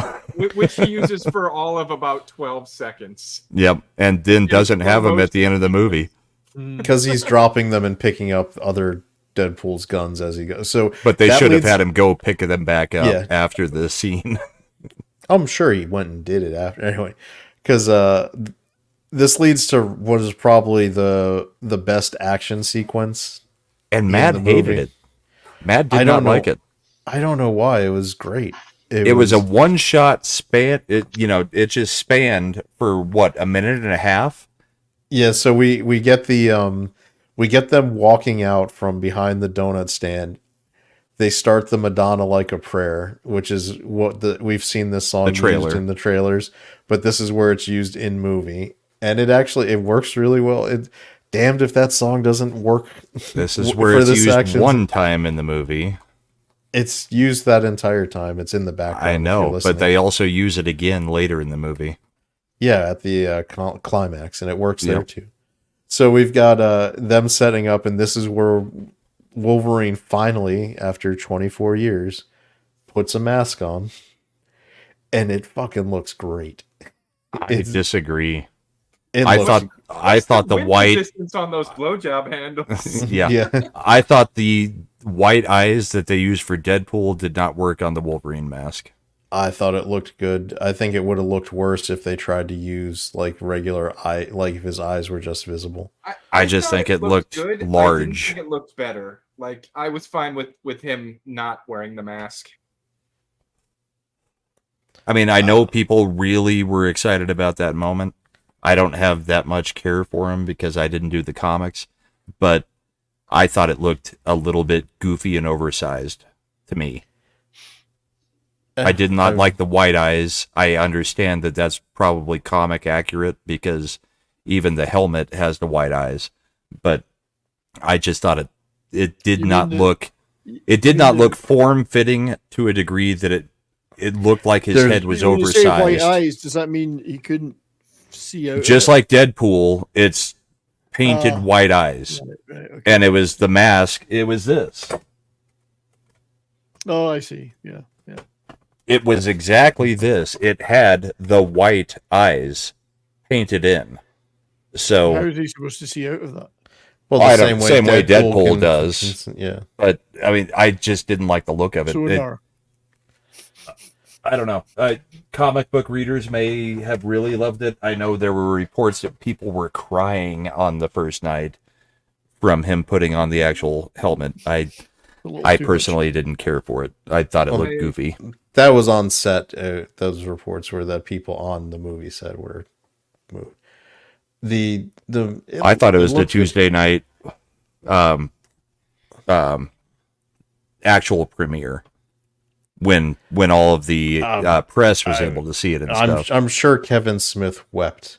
Oh yes, Kevin Smith definitely wept. Wolverine's mask is never going to be form fitting, so that's as good as it's going to get if you're going to do the wings on the side. I mean, if you make them smaller, it's going to look stupider than having them be like oversized a little like that. Which is why they did his hair that way thought for the whole fight time. looked Cool. Yeah. I enjoyed that fight. It wasn't my favorite. I still think the Honda Odyssey was my favorite, but it was a close second for me. And the way it ended was so unbelievably fucking perfect for a Deadpool movie.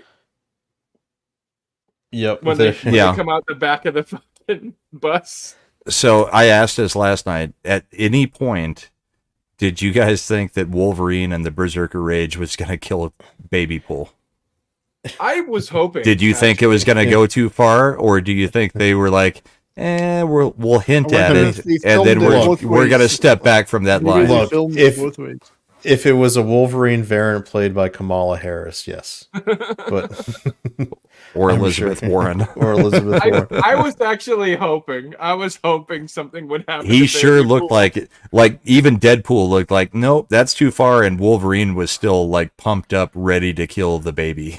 Yeah, because it was like, why is the bit? But then it was like, why is the baby laughing? And then all the Deadpool, because they forgot like, they all have a healing factor. They just Except Yeah, for right. Nice Pool. except for Nice Pool, and that's where We're the yeah. only one. And then he made the joke. It was like, I guess they have healing factor. They have regenerative powers. They have regenerative powers. Although, wouldn't it be amazing if they did another movie and Nice Pool does have a healing factor? It's just really slow, and he comes back as the villain. Yeah. Angry Pool. I'm not Nice Pool anymore. So we get a nice gag where Peter, the guy from Deadpool 2, who was his friend here, shows up in the Deadpool costume. Because as you know from Deadpool 2, he really wanted to be a superhero. With like a super dick in this Deadpool costume. Yeah. Like Oh, his Lord, balls are gigantic and his dick is above the waistband. Yeah, which is that pays off later actually too. Where Yeah. so it turns out that all Deadpools love Peter, and so they just stop fighting and They all have their own Peter. Yeah. It's like every Deadpool has a Peter. And Peter's the they're all- best. Peter and- actually leads the Deadpool Corps. Yeah, So how and about there's you like guys? Okay, guys, enjoy my Peter. yeah, and, Yeah. and they're like, and was it Ladypool? Peter's a fucking legend. Yep. So they go and they're just gonna have a party with him. We get the explanation that Cassandra Nova is sucking the matter and antimatter power, and she's gonna use that with her mental power to destroy all timelines, and that the only way to possibly short circuit it is to go underneath to where the power is being supplied and basically create a conduit of the matter and antimatter to blow it up from below. And that's where there was another fun gag. We find this out because Wolverine is like getting berserk and they interrogate the guy. But Deadpool does have a great line, which was like, "You love the mask, right? It's like Batman, except he can move his neck." Move his neck. So, We also missed a great line from Nice Pool. So Deadpool breaks the fourth wall, and then Nice Pool's like, "I can also gently touch the fourth wall," and he turns and looks at the camera and goes, "The proposal." The proposal. And The funny thing was the theater was dead silent during that. Like, I don't know, nobody in the theater got it in my theater. We were laughing. I laughed afterwards, but it was dead silent during that whole point. Or I mean, so yeah, but that line was pretty funny, and there was also some lines about Blake Lively during the movie that were also funny. There's 230 something bones in the was it 232 bones in the human body? 233 if I'm watching Gossip Girl. I'm watching Gossip Girl. Yeah. Which, by the way, is a little creepy since she's supposed to be playing a high school girl. And at one point he says, "I'm going to tell Blake on you." Yeah. I think Wolverine says something, and he's like, "I'm going to tell Blake." You know, yes. So we get the argument where Wolverine is saying that he's going to be the guy, because the TVA guy says that whoever does this is guaranteed to die because you're going to be channeling matter and antimatter. It's just going to nuke you when it does it. So Wolverine atomized. Yeah, so Wolverine says, "I'm going to do it. I'm going to make the sacrifice play because I already let my universe down. You have everybody to live for." And they're going towards and it does sort of look like the Rathacon, warp room. And so as Wolverine opens the door and is about to go in, Deadpool hits him on the head and switches places and closes the door because he's like, "I'm going to do it." And it's funny because then we have these I'm Marvel Jesus, not you. But they failed here. Because the whole point was to get Wolverine in as the new anchor character for his universe so the universe could live on. Yes, Deadpool goes in, but the explanation should have been, "No, you have to live. You're the anchor. That's what makes my friends able to live." Not that he was doing a self-sacrifice for another reason. They kind of abandoned the whole point of the movie here, where that's why Deadpool should have said, "I'm going in." Because they needed Wolverine. That's the whole reason he searched out to Wolverine, was to bring him in and make him the new anchor so that the universe could exist.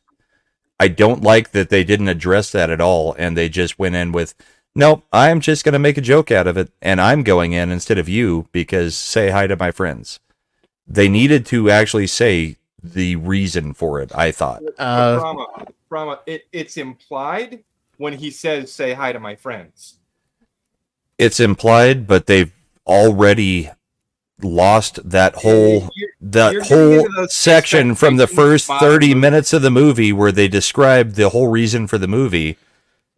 He literally should be saying, "No, there is a reason I have to go, and it's because you have to live." Modern movies where the character has to tell you exactly what their motives are, or it doesn't count. That's right. But that should have been what was on his mind. It's not just a show don't tell. It's literally, that should have been what is on his mind is, "No, you are the one who has to survive. This is the argument. There is no argument here." I don't think he has to spell it out. Yeah. I don't. Yeah, I think it's. I don't know. I think if he had stopped and tried to give it would have bogged the scene down and made it unnecessary. I think it flows better. He played fine. I think that played just fine. Because once again, you want the character to tell you exactly what they're doing and why, and I hate that. I think that's the argument that he should be making. I mean, that's what anybody would be making. But I think did. I'm with Slender. He didn't. He just said, "Say hi to my friends." yeah, That's because the- now you're His going to friends be were supposed to live for 1,000 years either way, or well, the timeline was supposed to survive for 1,000 years either way without Wolverine if they stopped this. This was still It's- not going to guarantee that the timeline stopped. Yeah, but I mean, I think it's just I like Slender said, I don't need everything spelled out. You know, like what do we want? Like him to pull out a flow chart? Like, hey, you need to live, so this and this. No, it's in the moment. It works fine.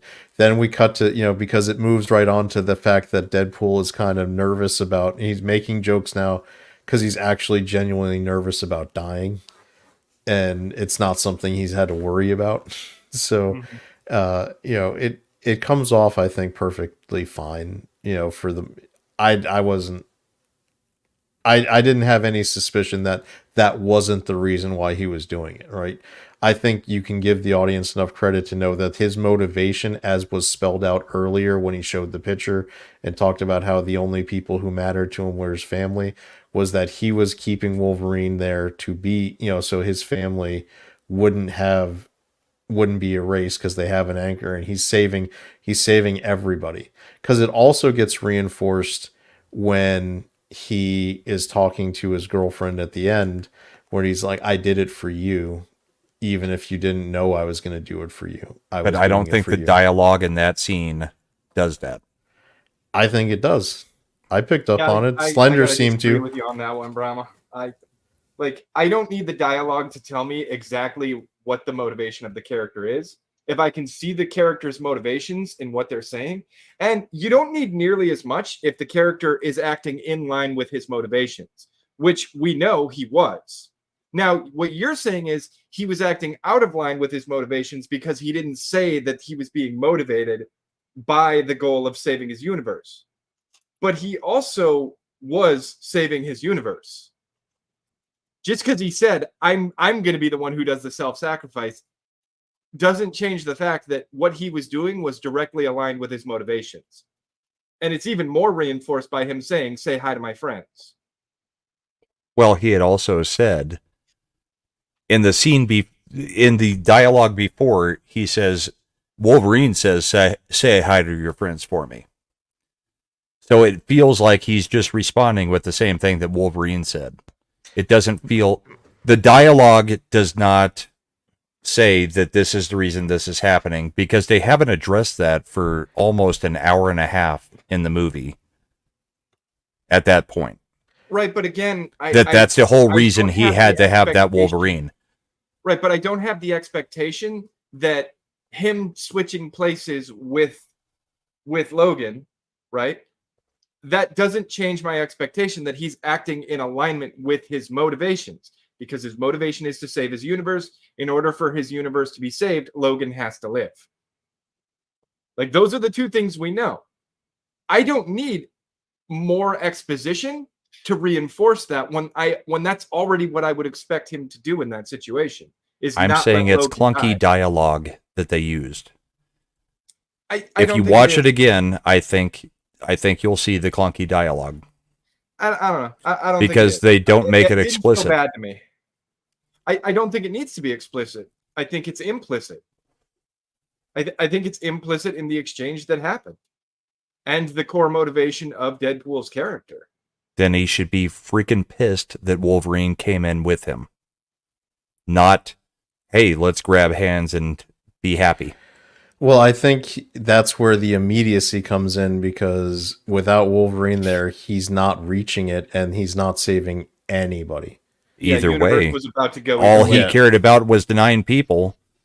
If Wolverine comes in, his 9 people are dead. He's not saving. The universe dies if he can't reach the other thing anyway. And he's made it explicitly clear through What the movie is- that he doesn't care about anything except for the 9 people he's trying to save. You want him to like stop and tell Wolverine to get out when he can't save them anyway? That's ridiculous.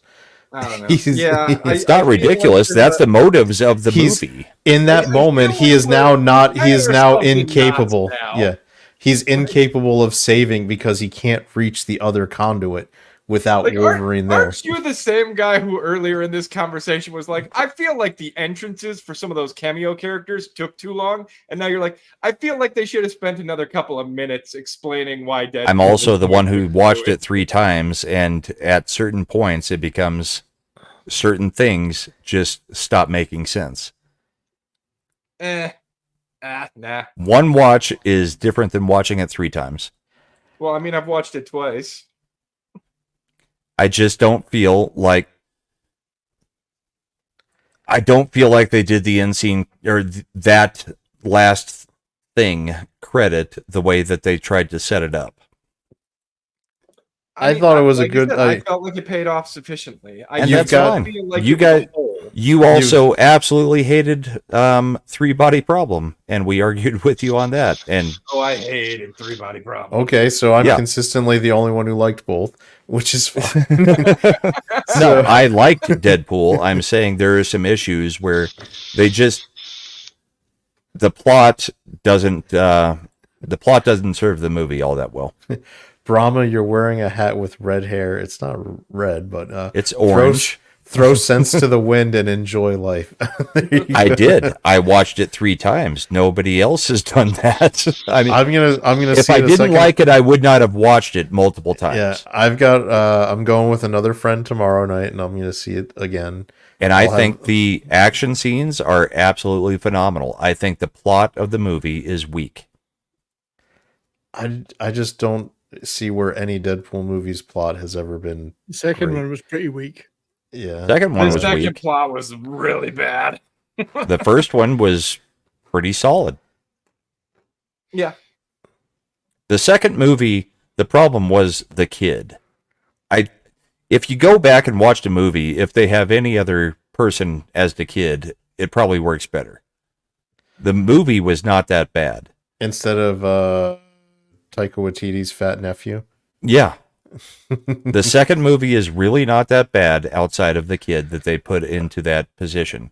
I really This liked one, Josh I Brolin think- as Cable. I thought that was great casting. This one, the problem is they're trying to bring in the TVA, the multiverse, and everything else, timeline jumping, world or multiverse jumping. That's their problem. But they're doing it because they're purposefully bringing it into for absurdity. And they're bringing them into the MCU without bringing them into the MCU at any point. And I just don't expect from a Deadpool movie, I don't expect it to be, again, hot fuzz where it's a tightly written, perfectly made script from page to screen. I'm going to a Deadpool I get movie. it. The Ryan Reynolds fest. That's what you're Yeah. going to get. I get it, Yeah. and I love the comedy. I love the action. I love most things about it. I just wish they could have gone a little bit more coherent on the plot. I'm If just you're- saying If you're I'm doing a going to- dismissal of the Fox universe, I think you could have gone a few different ways. but they weren't going to get made. And this is what got. Yeah, I mean, this is. And what that's was where I actually think cute. that was where the compromise with Reynolds and Feige probably was. I mean, The actual storyline, because I think Reynolds got what he wanted for the most part, and I am perfectly happy with that. And I think the movie is a great movie. I would give it an 8.5 out of 10. Yeah, I look There at are it just more, some things where it's just like, and they're messing up their own timeline and their own rules a little bit. And I think, but this is where I think 70s will get what I'm saying. If I'm watching a canon movie, I judge it as a canon movie. I don't expect it to be Shakespeare. What Set canon right, movie yeah, has yeah. been $1 billion movie? Because I expect this to get to $1 billion. What you should be saying is what canon movie weren't robbed of being $1 billion. They were all held back by. I mean, Delta Unfair. Force. Now you sound like mad. Delta Force should have been. And by the way, was required to suppress them. Breakin' was like one of the biggest hits of the year when that shit It's came big, out. but we're still only talking 30 million or something. It's Yeah, well, that was 30 million in like 1984. I mean, if you're just for inflation at compared to budget, it probably, I can tell you right now, Breakin' made more money profit in 1984 without adjusting for inflation than Guardians of the Galaxy 3 did. And typically Right. their budgets were so small. Yeah. All right. Well, I do let's gotta go on address to the this. end of the movie and Yeah. finish This is it up incorrect. because The only good thing in Deadpool 2 was Brad Pitt's cameo. That was a perfect, when he hits the power line. no, Peter was pretty freaking good. When he's like, no, Peter, go home. Don't, you beautiful bastard. You go. All right. So, yeah. So now Wolverine breaks into the thing because Deadpool can't reach and he can't make it happen. So Wolverine grabs the other conduit. They grab hands as the Like a Prayer starts crescendoing as they're doing this. Again, it works in the context of the movie. They're both getting flashbacks to their, like Deadpool, you get scenes from 1, 2, and 3 where you're reliving Wade's arc to be going from selfish merc with a mouth to now sacrificing himself. You get for Wolverine, you're getting shots, and they use shots from all the X-Men movies, from Logan all the way through this one, and they're basically trying to keep Cassandra Nova from ending the universe. And spoiler, they do, yay, and they do a great thing, which was to me hilarious. Like it reminded very much of anime, and I'm I'm sure Brahma's gonna know what I'm talking. Like as this is happening, Wolverine's shirt gets blown off so that they can give him like the gratuitous And ab Deadpool's shot. He had an looking at his- 80,000 moment. Yeah. Yeah, and it was like straight out of an anime. And it's like immediate the second Yeah. he touches hands with them. Yeah, and Just his shirt though. Pants are totally good. no, but And what's great- helmet.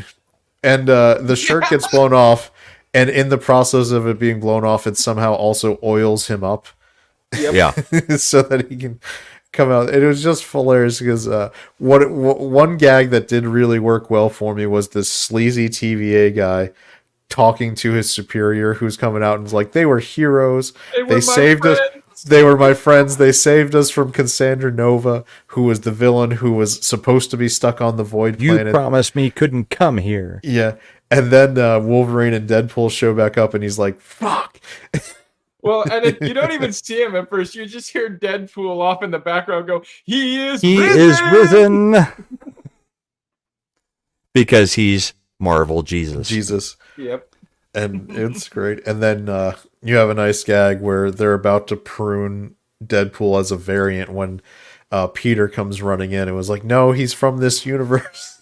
Well, And then- first they're like, what did you expect? It's me and Wolverine holding hands Hands. while Madonna Madonna is singing Like a Prayer. Of course we're going to survive. It's like, After we're they had absolutely said there's no way anybody could could survive. Yeah. So, and then no way one person could survive, but the Yeah. two of us. They Yeah, basically so- did the Guardians of the Galaxy ending where two people They- can absorb it, but not one. Yep. And Peter ends up saving the keeping him from that because the leader, the TVA woman, He's sees, natural born Yeah, she sees or homegrown. I think that, yeah, they make a point of her noticing, as Brahma pointed out, how well he fills out the suit. He starts flirting with the TVA boss, which is a black lady, I didn't even and think he was flirting with her. She was flirting with him. no, he She- flat on flirted with her. Yeah, they were. He was going like, back and forth. and I would like you to know that or know me or something like that. And she's like, yes, I would. Yep. And that's She where was into him immediately. well, Brahma pointed out there's a gag that she Yeah. looks up and down and sees what's there. So that's where Deadpool, now having saved the universe, has to call in a couple favors to save the people. And again, they don't need to explain it because who gives a fuck? They do, they can. And so then I just don't care. We're It's just a Deadpool dismissing movie. that Eliath killed all of them, and then they're back. It's a Deadpool movie. I have different levels of expectation for it. I'm gonna be honest with it. I be honest, don't need it. My probably my biggest issue is that they're trying to use the time ripping machine. He's trying to get it activated before she can, and he's in the universe where they're trying to activate it, which would destroy that universe. That doesn't even make sense. Well, all the TVA guys have those little PDA things and can leave right away. So you are controlling it, and when it actually destroys the universe, then suddenly in that one split second before it hits 100%, you're out? Yeah, I would imagine. Because somebody's holding the controls. That's what they showed with Nova. Well, no, she was doing all of them, but somebody had to be controlling it, or it's not doing anything, because somebody has to be the conduit. No, a person doesn't have. She screwed with the machine to try to take out the entire multiverse with her powers. The machine was, you set it up, you turn it on, you can leave and let it go to do its work. There's a scene where she's breaking in and altering the machine and plugging into it to try to, and they say she's screwing with it and she's using her powers to, destroy the multiverse. All I saw was her bringing out the controller. No, it's not a controller. She basically shoves her Two hand. handles. She makes them with her little whirly telekinesis stuff. She pops it open and brings out the matter and antimatter and grabs into it. Yeah, So, I was okay with it. Again, that was just. But why would you be Wasn't that pruning a world important? that you're on? because they can turn this on as it didn't. Remember, even with Cassandra Nova doing it, the timeline didn't lose integrity immediately. I would think if she hadn't fucked with the machine, you can turn it on and let it start going, and you can leave all your TVA people, and it'll just do its job and be done. Say what? It's a machine. They had a control panel in the subway station on the upper level above it. In the universe that they're getting rid of. And you can get it, set it up, you can turn it on, and it doesn't immediately dissipate the timeline. We saw that even with Cassandra Nova and them doing it. It was counting down towards the thing. And they had plenty of time where once they had turned it on, they could use their TVA PDAs and leave the timeline, and that thing would just do its business. But she did use him to turn it on. She had her hands in his head. That was her learning to how turn the machine, it on. Yeah, and how the machine worked, so that she then walked down to where it was, altered it and plugged into it to start applying it to all timelines. At least that's what I got from what they were saying in the dialogue. Well, I got the all That's kind of my timelines basic thing. understanding. Yeah. Why would that take longer, or why would that take her to do it where they have an actual feed of the percentage? And why were they not worried?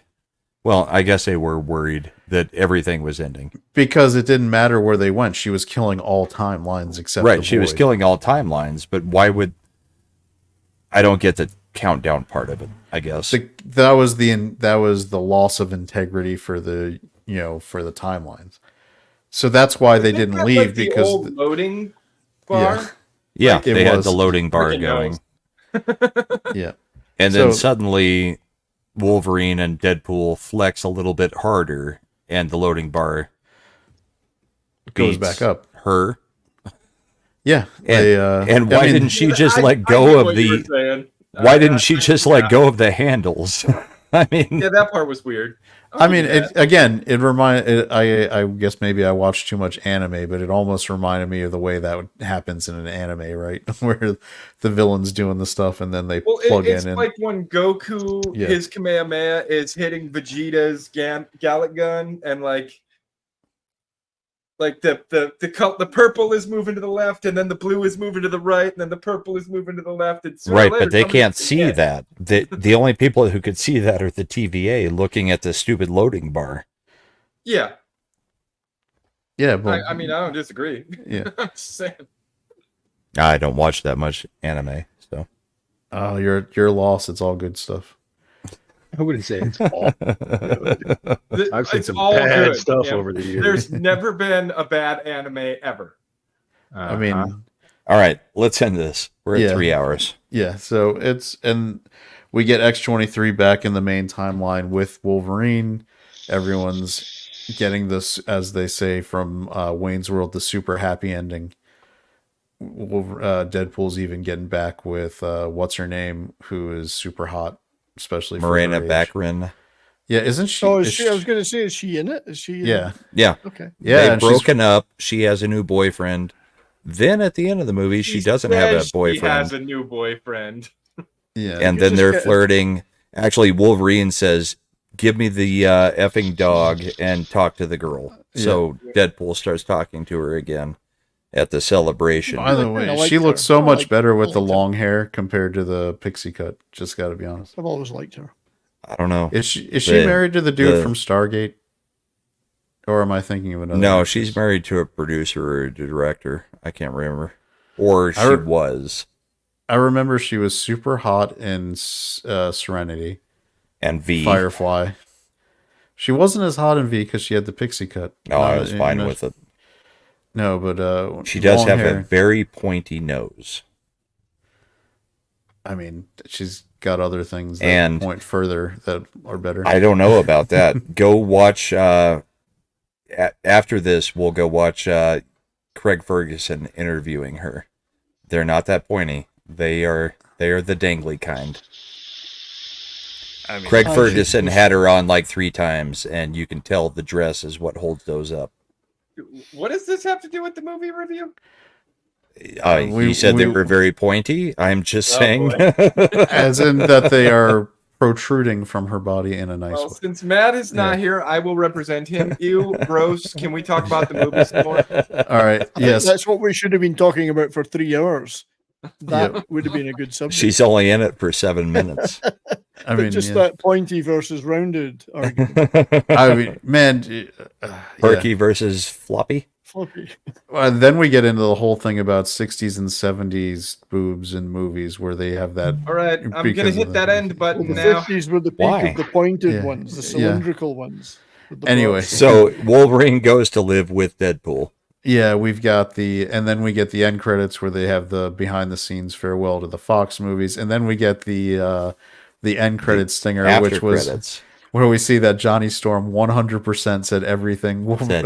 Deadpool said, and even said, and you can fucking quote You can me on quote me on that. And he did. that. So, Which so is, I think it's a double joke because, yes, it's Johnny Storm, but because they thought he was Captain America at the beginning. Because even in the scene where Deadpool thinks that he's Captain America, the first time he says something a little bit off color, Deadpool's just like, what? yeah. And that may be Chris Evans in every other movie, but they have tried to give Chris Evans as Captain America the most squeaky clean kind of persona. So the fact that he is saying all these dirty things about her is I think, a joke on Chris Evans as Captain America, and the fact that Johnny Storm might actually say it.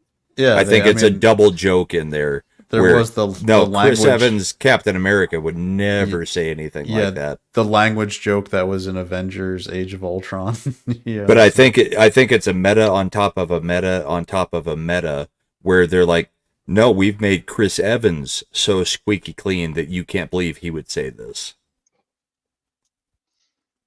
Yeah. Because of how they've tried to do the Captain America thing. So I think it's 3 levels up at that point. I'd also say too that more people know Chris Evans as Captain America than they remember that he was Johnny Storm, because most people Yes. have forgotten that movie. But Johnny Storm might have had I a love foul that mouth. movie. Captain America doesn't, and they've tried to make it to where Chris Evans is squeaky clean as the real world version of Chris Evans. Like, he's done a very good job of trying to stick to that Captain America persona while he was playing that and not getting caught saying anything that would be not Captain America like. If that makes sense. I don't know.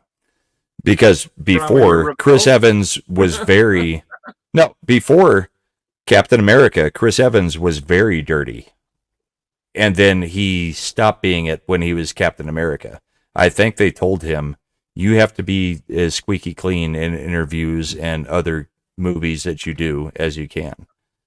I could be wrong, but that's kind of the persona they have tried to do with him since he became Captain America for the past, 12 years?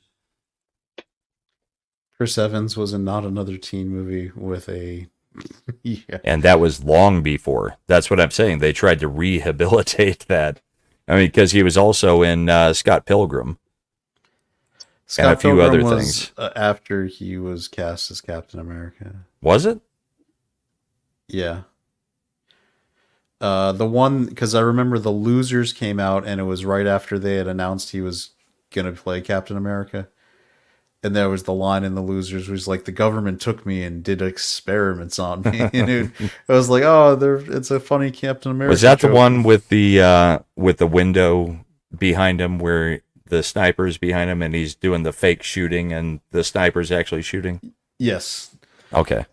The Losers is very underrated. It's actually a pretty solid action comedy. Pretty good film. Yeah. I remember liking it.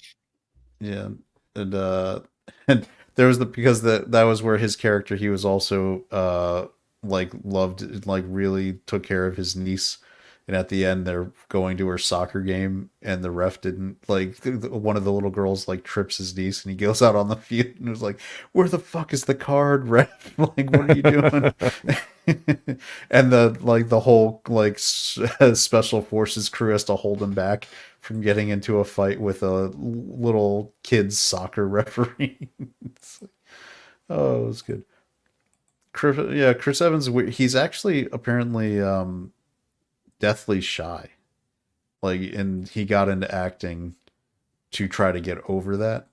And so he still has issues with it when he's in public or talking with people. So, interesting thing. His brother is also an actor and was in the Barbie movie. He played one of the Kens. I think it was Cowboy Ken was Chris Evans' brother. Never seen it. The Barbie movie? Never Yeah, seen it. I Never don't will. think... No, you haven't lost me. Never will. You keep saying interesting, and I'm finding none of these things interesting. But I am seeing us at 3 hours and 17 minutes. I'm thinking it's time to wrap That's this up. interesting. That is Yeah. interesting. All right. Well, when he's going to hit the button, bye, everybody. Thanks for being here. All right. He knows. Sending it. Goodbye.